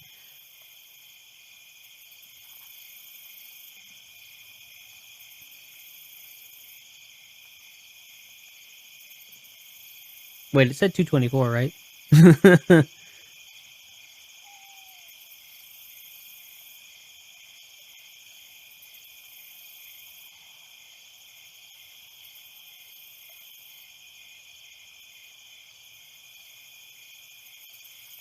Yeah, 224. You have ridden several miles and you see no sign of refugees or the enemy. You race on towards a high ridge in the middle distance. You should be able to see the capital from there. As you reach the peak, the sight that meets you on the far side is one of hope, but there is still one challenge you know you have to face. 153. Might actually get through this tonight.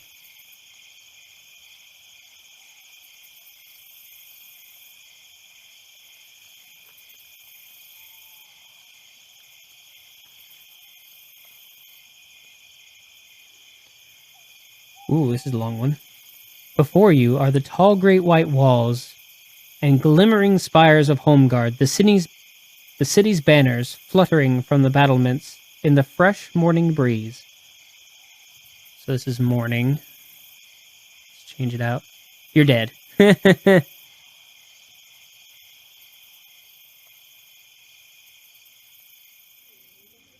do gain another hit point, though.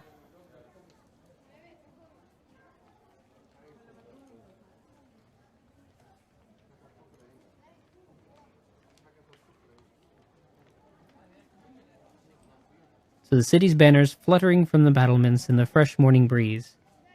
Stretching out towards the west, the river Elidil traces its course from the mountain of the Derncrag Range to the Holm Gulf. But below the mountain peaks, you see a vast black army marching relentlessly towards the capital. To your right, you can see the highway heading off over the rolling plain towards Holmgard. At a gallop, you could make the outer fieldwork of the city's defenses in less than an hour, but you would be in the open for most of the time and vulnerable to attack by the Kron. Directly ahead of you, a wide river drifts sluggishly towards Elidil. If you abandon your horse, you could swim towards the outer defenses under the cover of the riverbanks. Or there is a final alternative. To your left lies the graveyard of the ancients.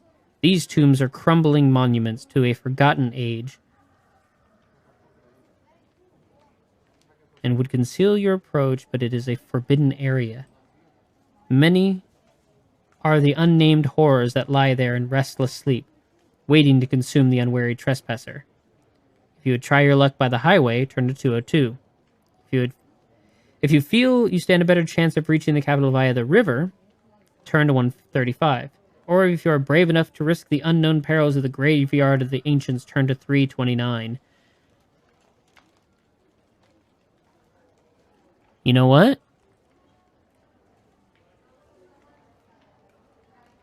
That sounds like loot to me.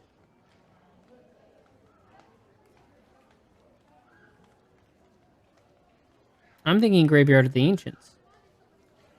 Like, the way it's written sounds like the way a DM would try to push you towards the graveyard. Like, yeah, you could go straight ahead, but it's dangerous. I mean, you could abandon your horse and try to swim and maybe reach, or... So, we got 12 endurance. So unless we don't fight anything the next few turns will easily be up 15 or 16 by the time we probably fight anything.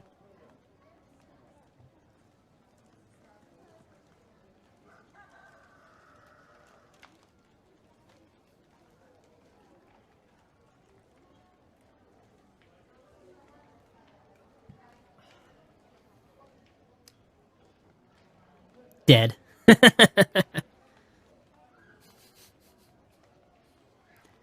You know what? If so, we start again. And we increase the death count by 1. We already have a death count of 2 that we're tracking. What's in the river? So it says directly ahead of you, a wide river drifts sluggishly towards the Elodil. If you abandon your horse, you could swim towards the outer defenses under cover of the riverbanks.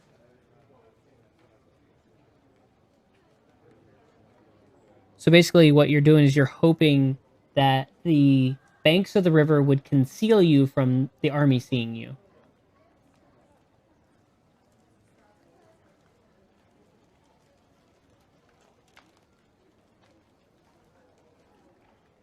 That's the safe way? You think the river is?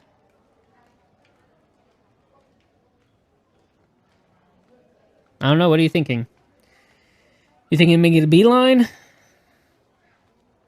Trust the river? Yeah, but if you're looking for loot... See, we could get armor. If we find armor... Check this out. So, like, a helmet gives you +2 to endurance points total. If you get chainmail waistcoat, it's 4 endurance points total. Healing potions restore endurance. Or you could get gold coins that you could spend in town. Maybe some other special items.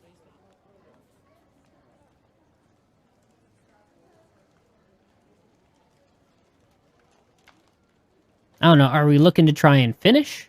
Or are we trying to make it interesting?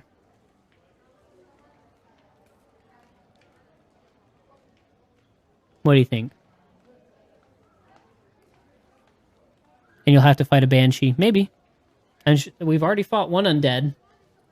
That's what that lieutenant was. That was a Vordak.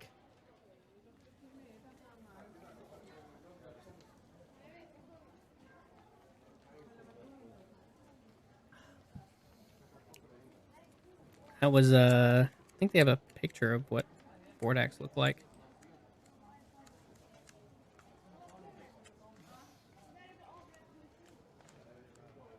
And that one salamander-looking dude was probably the toughest dude we fought so far.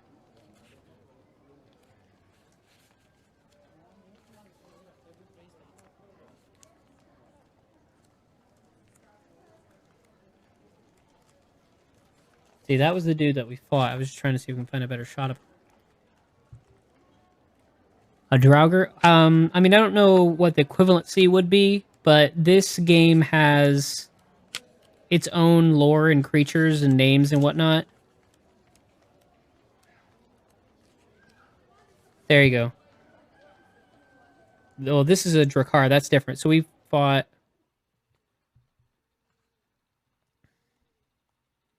I think this guy is also kind of a lieutenant type, but I think these are actually humans. So I think these are actually living guys that just wear masks to make them look scary. But this guy was actually a Gaiac. He was an undead, and we fought him.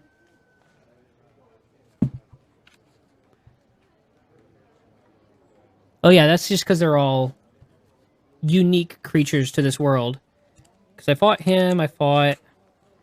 The big bad that I fought is this guy.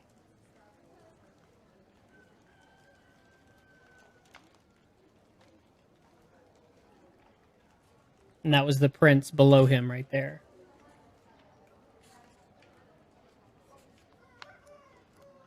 That little wormy dude that I fought, that was so tough.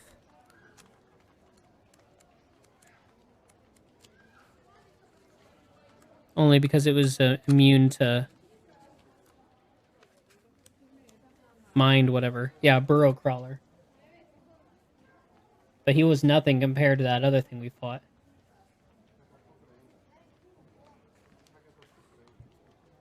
I don't want your...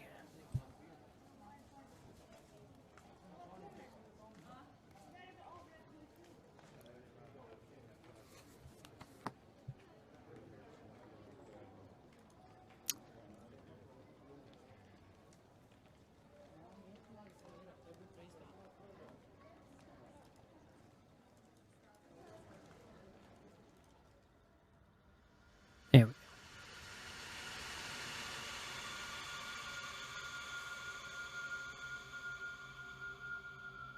I don't know. Graveyard of the Ancients. See, as soon as you say ancients, I'm thinking, ooh, magical sword. Find something magical. So no, unless anyone has any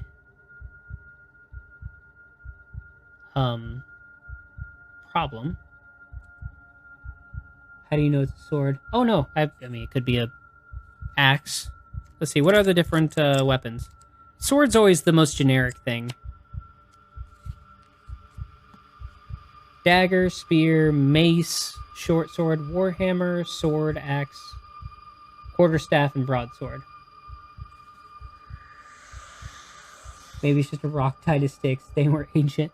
But see, what is it? Have you ever noticed all fantasy is technically post-apocalyptic?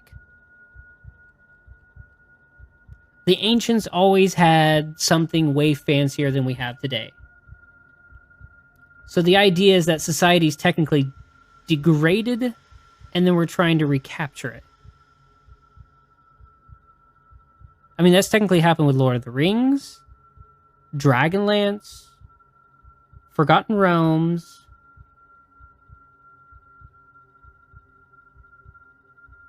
conservative.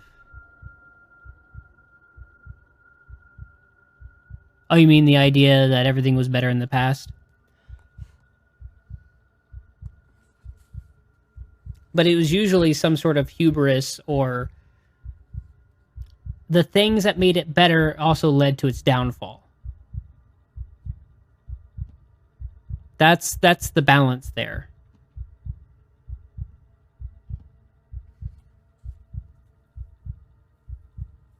Like in the case of Forgotten Realms, they got to a point where one dude literally took the power of a god away from the god, killing it, but he took it away from the god of magic, which made his spell fail. He was god for like half a second, all magic failed, and completely destroyed the entire civilization of like huge magic users. Most science fiction is the same way, yeah.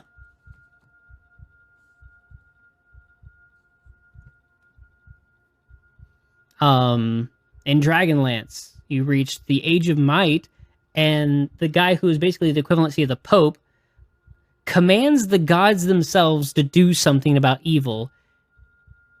His hubris causes the gods to get so angry that they throw down an entire mountain upon his city, sinking it and the surrounding land into the ground, turning it into what's called now the Blood Sea.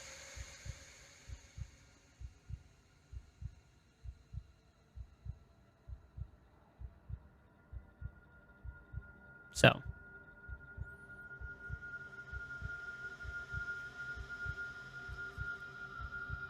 I have a feeling that they follow the old school trope. It's an easy origin for magic and otherwise world-breaking stuff. Maybe a bit of a crutch. I mean, that may be. I know this was older stories, so, you know, we do things a little different as we learn and evolve and get used to one type of trope and replace it with other kinds of tropes. Until that gets boring, and then we replace it with a new kind.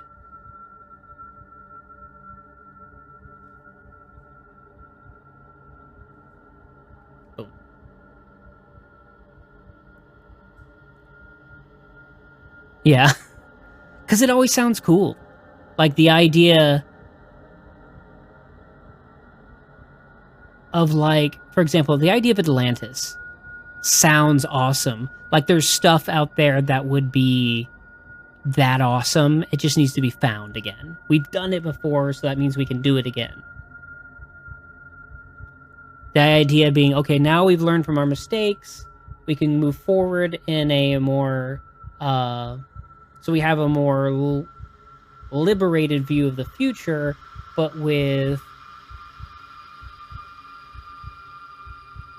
you know, the technology of the past. Lost City of Atlanta.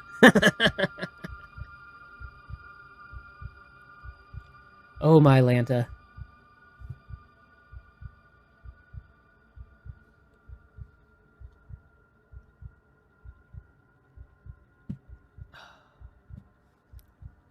I don't know. Now the big trope is the subversion of expectations. Oh, it's the ancients, so that means there's going to be lots of magic. No, sticks and rocks.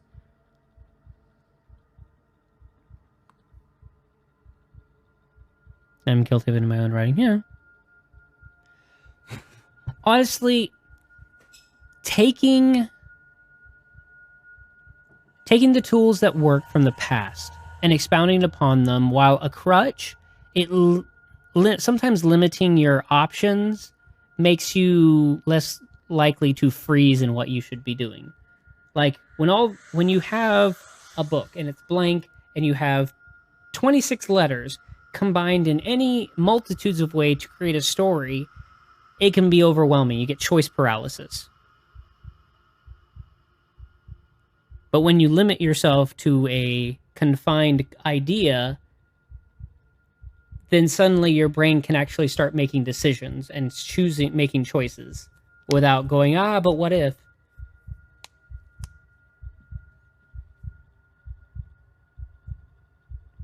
That's my thoughts anyways. Sometimes we're so worried about trying to be unique that we'll never do anything. Hello, Cora. Cat attack.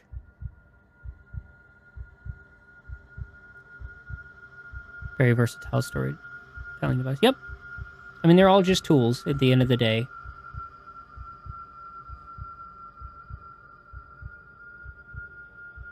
I mean, there's nothing new under the sun, isn't that the idea? So it comes down to how do we specifically tell it? Not necessarily what we're telling, but how we tell it. That gets to be new. You just gotta sit there, Cora?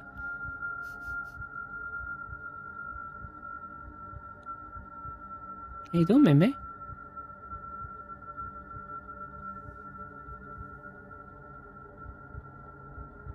Hi, how are you? Did you get kicked out? Forbidden technology or power fill several holes in the story. Yeah, and there's all sorts of different ways it could go.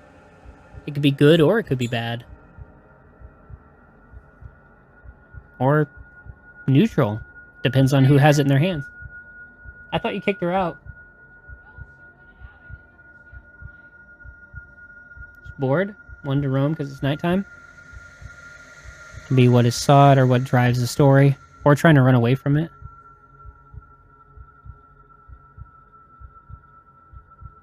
She is staring at you?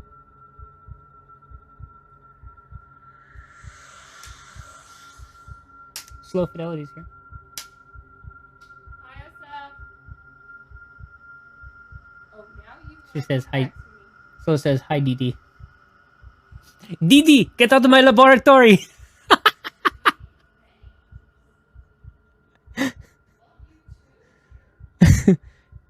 Didi, dauntless damsel. I'm pretty sure DD from Dexter's Laboratory was spelled like D-E-A-D-E. Probably, but you still say it the same way. Yeah, because English is weird. Didi, get out of my laboratory! Cat's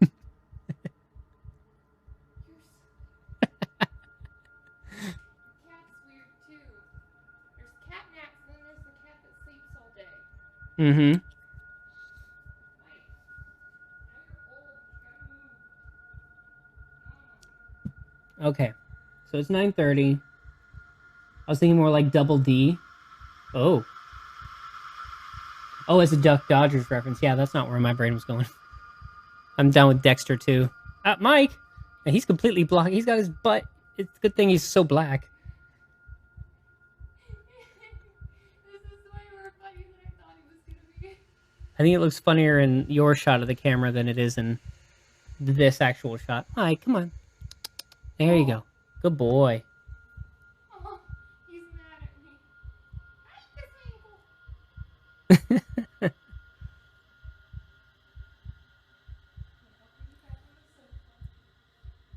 But see, we also have the option of, okay, it's forbidden to go to. It's the Ancients, which means deep lore. There's no lore in Dungeons and Dragons. Everybody got drunk and they just started running around shouting random stuff from all the fantasy books. This is not D&D. That is the scripted text of those drunk conversations. Am I wrong? I don't know. It seems along the right path, but I don't think these guys ever worked for them. Weirdly enough, look at this art. Apparently, this guy used to do children's illustration. Okay, you showed me the original Hobbit cartoon thing. That was haunting. And I'm grown. I could not imagine watching that as a child and not crying. No, I enjoyed it. I mean, things that were supposed to be fearful were fearful, and things that were joyful were very joyful. I'm just saying, as that was a very loyal viewer of our brand, our chaos, you better not scare them. No, I said, what was the prince's message again?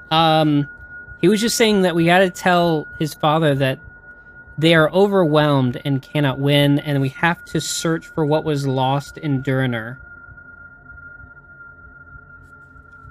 I don't know if that's this place.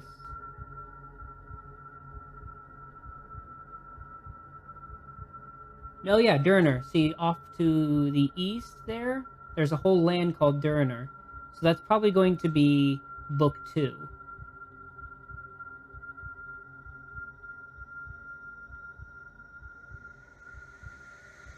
Because there's that land over there. So this, what he's saying we have to search for that was lost wasn't in this crypt area. But it's probably kind of along those same lines in that sense of ancient stuff.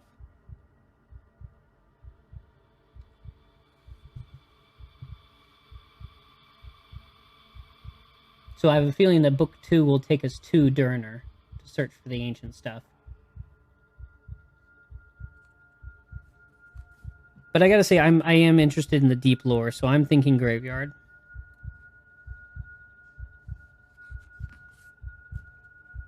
Because if you haven't noticed, Lone Wolf is a completely kind of unique. It doesn't fit any of the standard D&D type stuff.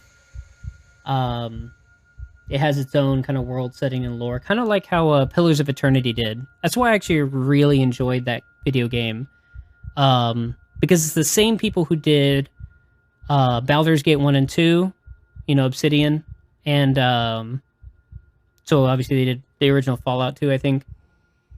Book 2, getting to drag to Durinur, the search for ancient stuff. That's funny. I think Book 2 is called Fire on the Water. So obviously we go across the ocean to get to Durinur. Getting dragged. I like that title. I might have to use that at some point. I am going to copy that. Save that for later. There we go. So yeah, I don't know. Let's go to the graveyard. Deep lore time. Hope we don't die. Get some cool stuff.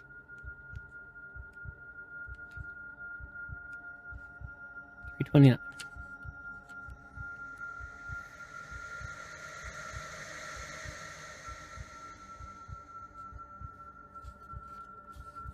Nope. Let's see. No fighting, so we get another hit point.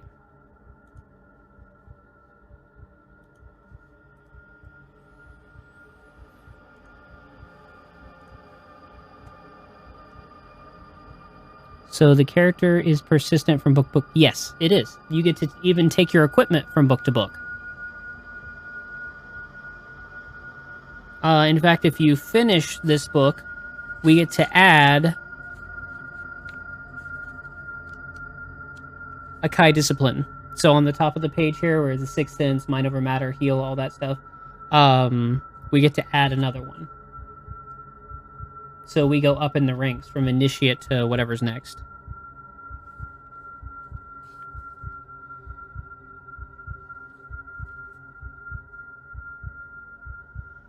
So that's cool.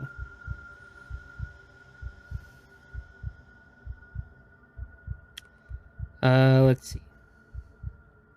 As you descend the ridge towards the graveyard of the ancients, you are aware of a strange mist and cloud that swirls all around this gray and forbidding place, blocking the sun and keeping the graveyard in perpetual gloom.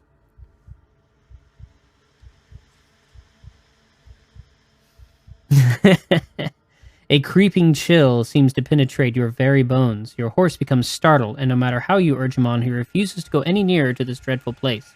So you must leave your horse and press on by foot. So basically the only way to keep the horse is to have made a mad dash. 284.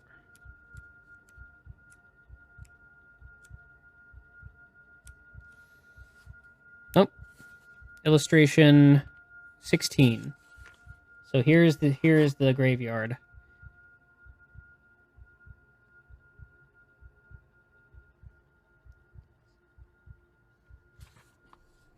But nothing to fight, which means I gain another hit point.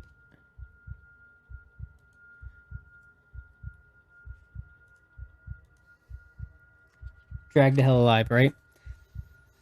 I mean, they do have sudden death pages. Your whatever ends here, your path ends here. Your passage through the graveyard will not be easy, for the ground is broken and covered with thorny graveweed. This wicked briar tears your cloak and cuts your legs. The air hangs heavy and still. Foul gases seep from open crypts, and the haunting murmur of distant whispering fills your ears. Carefully, you approach a gap between two ancient pillars and part the graveweed with your cloaked hand. Suddenly, the ground collapses beneath you, and you fall into a tumble of earth and stone. Sounds danky. So yeah, kind of dragged to hell. Let's see what happens.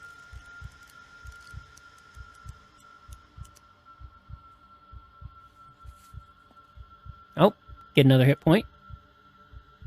We're up to 15. Doing good. After a short walk... No, wait. That's not it. 71. You are winded, but not hurt. You have fallen 15 feet or so through the roof of an underground tomb. The walls are sheer, and you cannot climb them.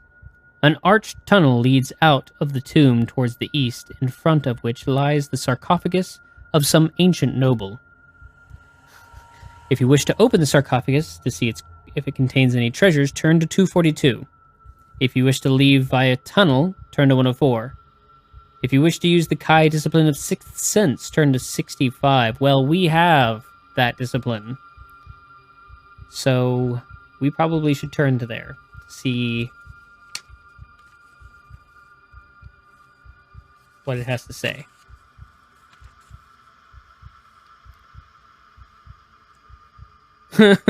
Your senses scream at you that this place is very evil. Leave as quickly as you can, turn to 104.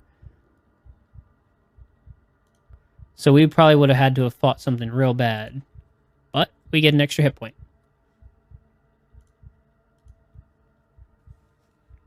Page 104.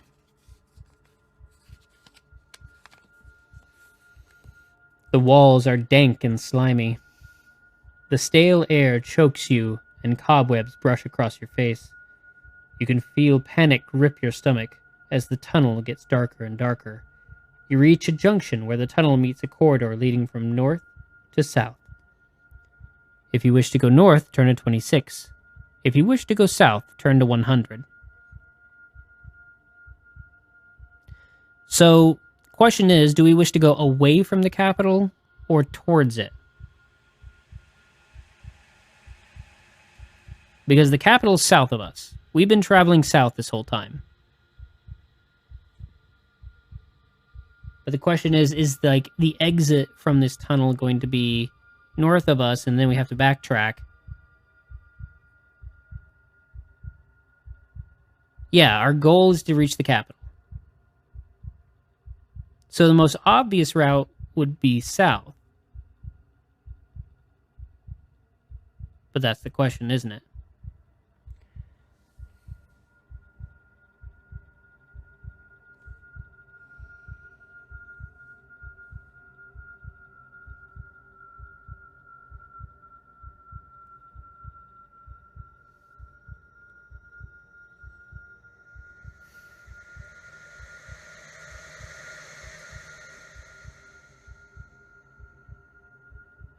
So I'm thinking south.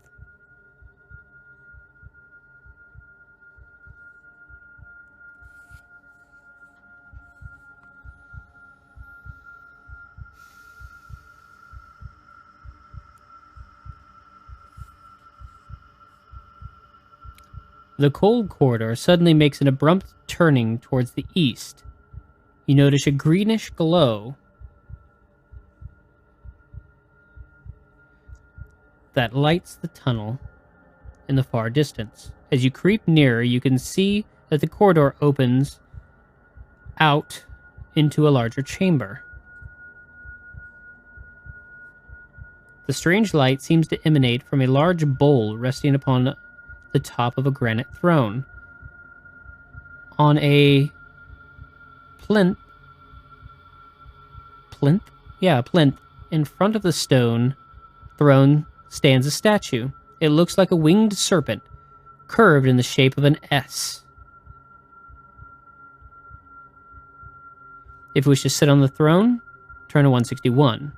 If you wish to examine the statue, turn to 133. If you wish to look for an exit from this chamber, turn to 257. I have a feeling sitting on the throne is a trap. What's the name of the dragon from Mulan? Oh, Mushu? I think it's Mushu, right? So the dragon is Mushu, or the statue is Mushu, is that what you're saying?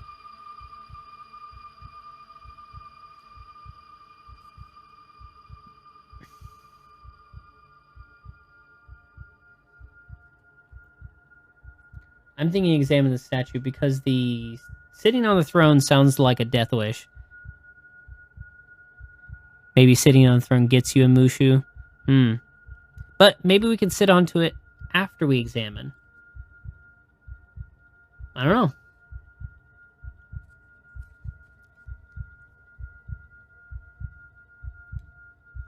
So what, the idea that sitting on the throne is hubris?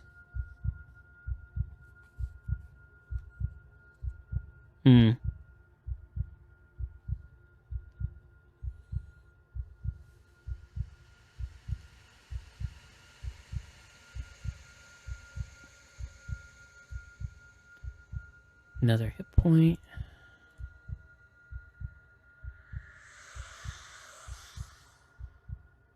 Examining it could easily be a trap. Yeah.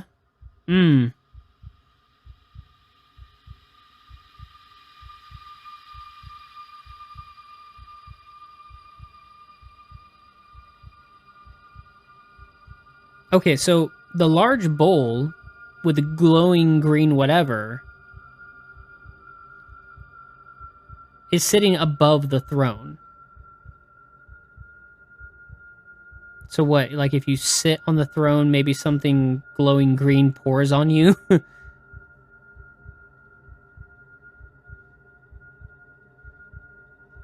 Winged serpent curved in the shape of an S.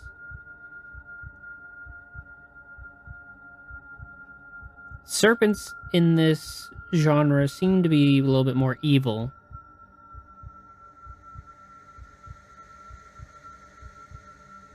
So I don't know. Your point of view seems to be more towards the.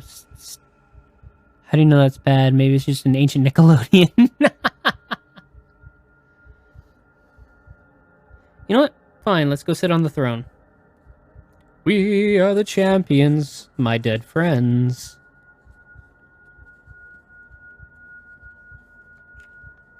$161.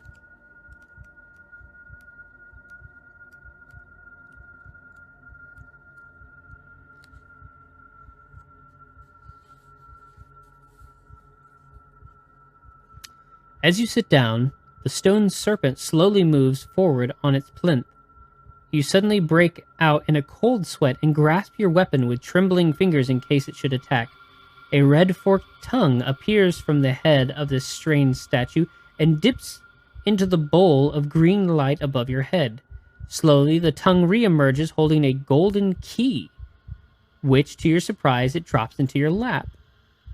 A panel in the east wall clicks open to reveal an exit. You take the key and leave as quickly as possible. Turn to 209. You know what? At least you know if it's a trap for next time, right? You know what? Maybe actually examining the... Because I think this is the critter. I think if we examined it, it would have bit us. So I guess you were right. Your instincts were right. The sitting on the throne gave us the key. So...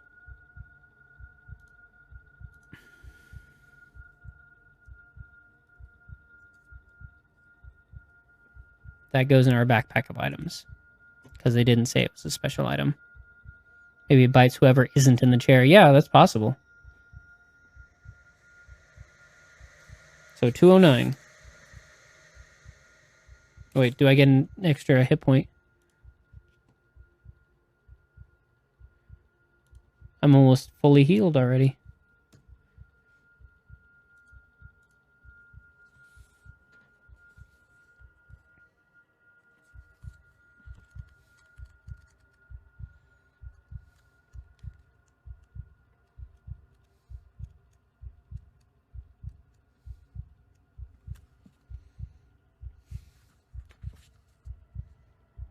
Oh, and no fighting. Get another hit point. I'm at 19 now.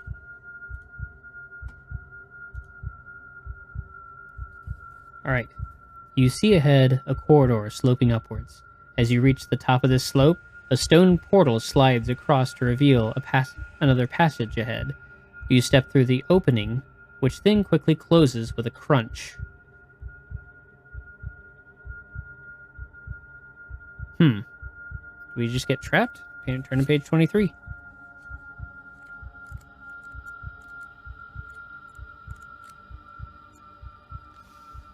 Oh.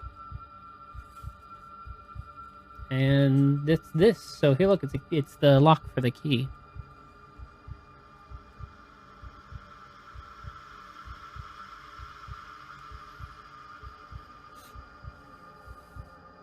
But I get another hit point, nothing to fight, so we're at 20. Almost fully healed up. I'm helping, yes you are. The corridor soon widens into a large hall. At the far end, a stone staircase leads up to a huge door. 2 black candles on either side of the stone steps dimly illuminate the chamber. You notice that no wax has melted, and as you get nearer, you can feel that they give off no heat. Ancient engravings cover the stone surfaces of the walls. Anxious to leave this evil tomb, you examine the door for a latch. An ornate pin appears to lock the door, but there's also a keyhole in the lock plate. If you wish to remove the pin, turn to 337. If you have the Kai discipline of mind over matter, turn to 151. Which we have, but we also have the golden key, turn to 326. So the question is, I don't think removing the pin is smart. That seems like the obvious trap.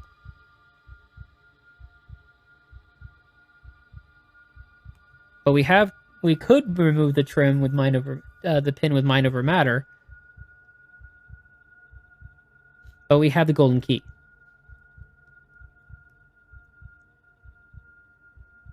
So the golden key seems like the obvious, because it seems that there's actually a way to reach this point without having the golden key. Don't remove the pin. So it might actually give us 2 paths that lead to here, and so we either have mind over matter or the golden key as our only options. So let's use the golden key. 326.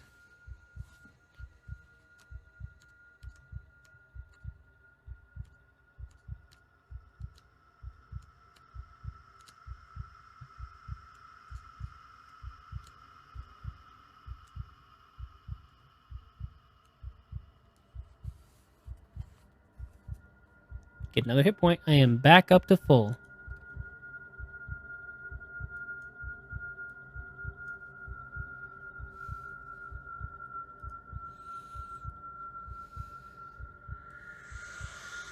Oh, wait. You carefully insert the key and turn it clockwise. You hear a dull click. The key works. You lift out the pin, and the large granite door slowly swings towards you on hidden hinges.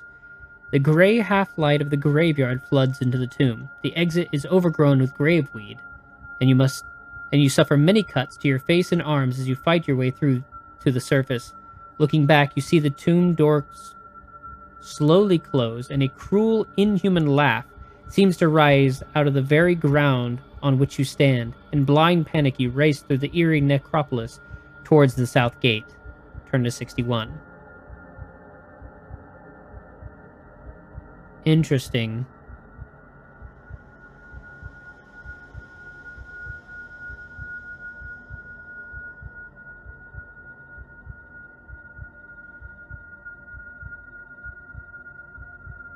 Okay. So this dude rules over... It's kind of like, what is it, that undead mountain in Lord of the Rings? Laugh at it as I say we go back, right?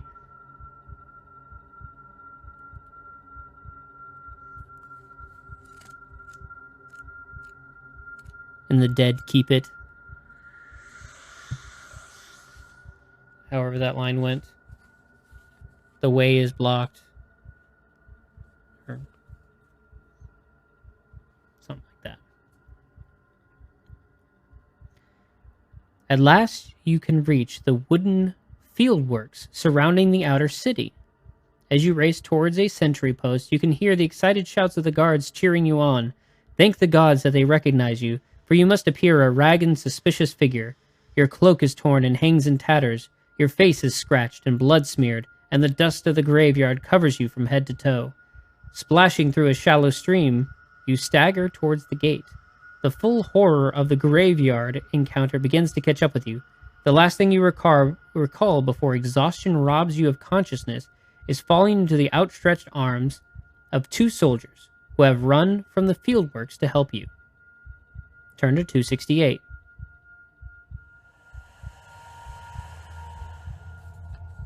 Dang.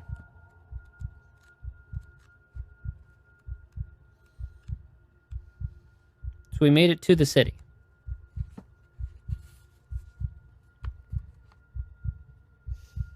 You black out for only a few minutes before you are revived with a measure of strong spirit. Feeling weary but thankful to be alive, you lean on the shoulders of the king's men, and you stagger towards the outer defenses. 288.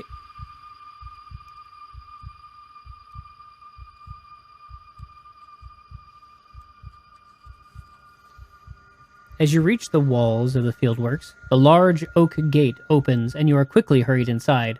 A sergeant, blood-stained and battle-weary, calls to an officer who turns and recognizes your cloak. "My lord," he says, "where are the other Kai masters? We are in desperate need of their wisdom. The Dark Lords press us most cruelly, and casualties are high." You inform the brave officer of the terrible fate of your kinsmen, and the urgency of your mission to seek the High King's counsel. Without saying a word, he motions to a soldier to bring forward 2 horses. You both mount and gallop off towards the high city wall of Holmgard. 129. kind of in the final stretch here. Wonder what can happen to go wrong. You reach the main gates of the capital and stare in awe at the height of the city's walls. 200 feet high, the walls of Holmgard have withstood the ravages of both time and the Dark Lords.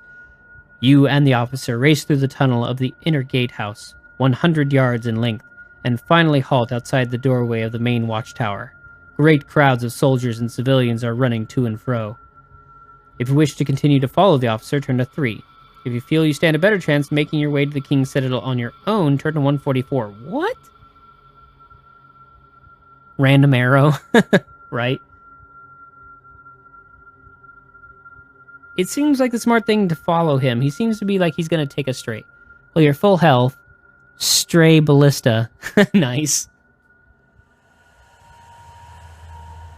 Nice. All right. Let's continue following the officer. Turn to 3. That seems kind of like, oh, let's do something. They offer us the chance to do something dumb. Staying close to the officer, you follow him through an arched portal and up short flight of stairs to a long hall. Soldiers run back and forth bearing orders on ornate scrolls to officers stationed around the city walls. A haggard, scarred-faced man dressed in white and purple robes of the king's court approaches you and bids you follow him to the citadel. So follow the man or decline his offer and return to the crowded streets? It's like they're trying to offer you a chance to screw up. Or it's a trap. I don't know, let's just keep going. We're gonna find out if this guy is bad or not. See, instead of trying to play it safe, we can play safe after we die and come back. We haven't heard his offer. Yeah, he just went, come here. 196.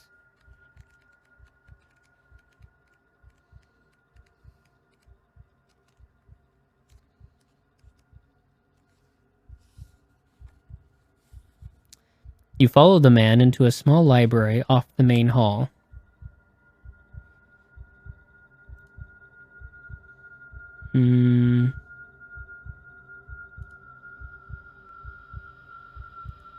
That's better.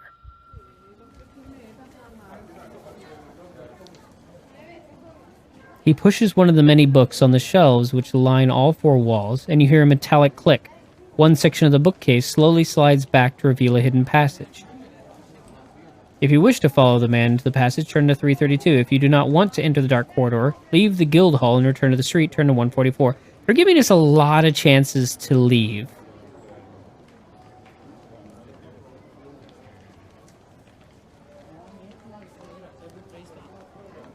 I don't know how I feel about that.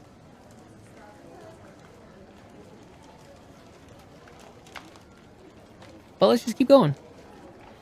Because why not? 332.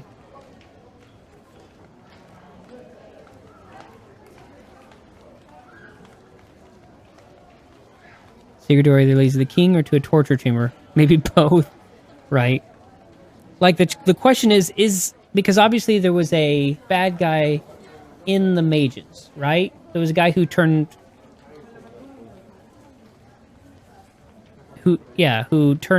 changed sides, so maybe this guy's a turncoat. Oh, no, we're good. You walk for nearly 10 minutes along a dark and winding corridor, and then start to climb up a steep staircase to a small wooden door. The man presses a secret catch, and the door opens. You enter a large, plushly decorated bedroom with a huge marble bath that takes up one corner of the room. The man suggests that you refresh yourself here while he seeks an audience with the king. You quickly bathe and change into some white robes that have been set out on a large marble table. Shortly, the man returns and leads you through a long corridor lined with exquisite tapestries. You finally arrive at a large door guarded by 2 soldiers wearing silver armor. You are about to meet the king.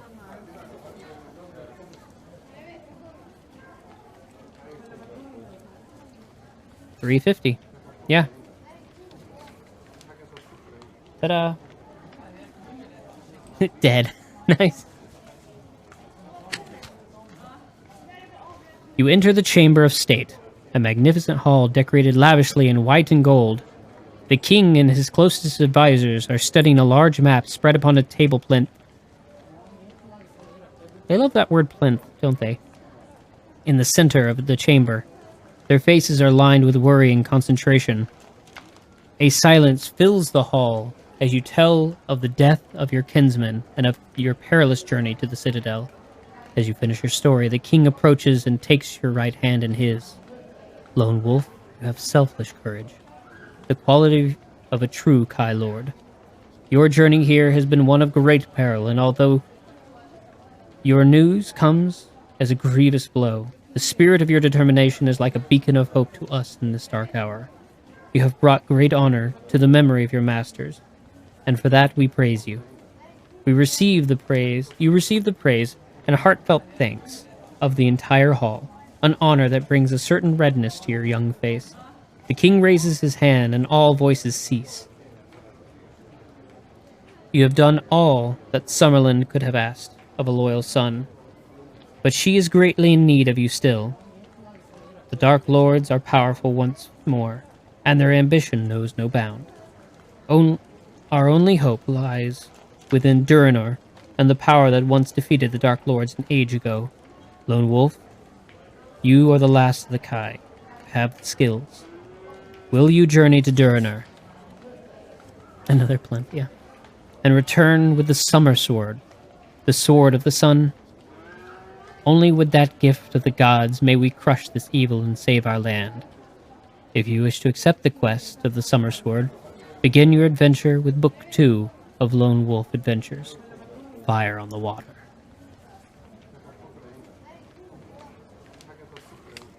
And that's it. We beat the book. See, now I'm kind of curious. Look at that, just at 10 o'clock. Ugh, just in time.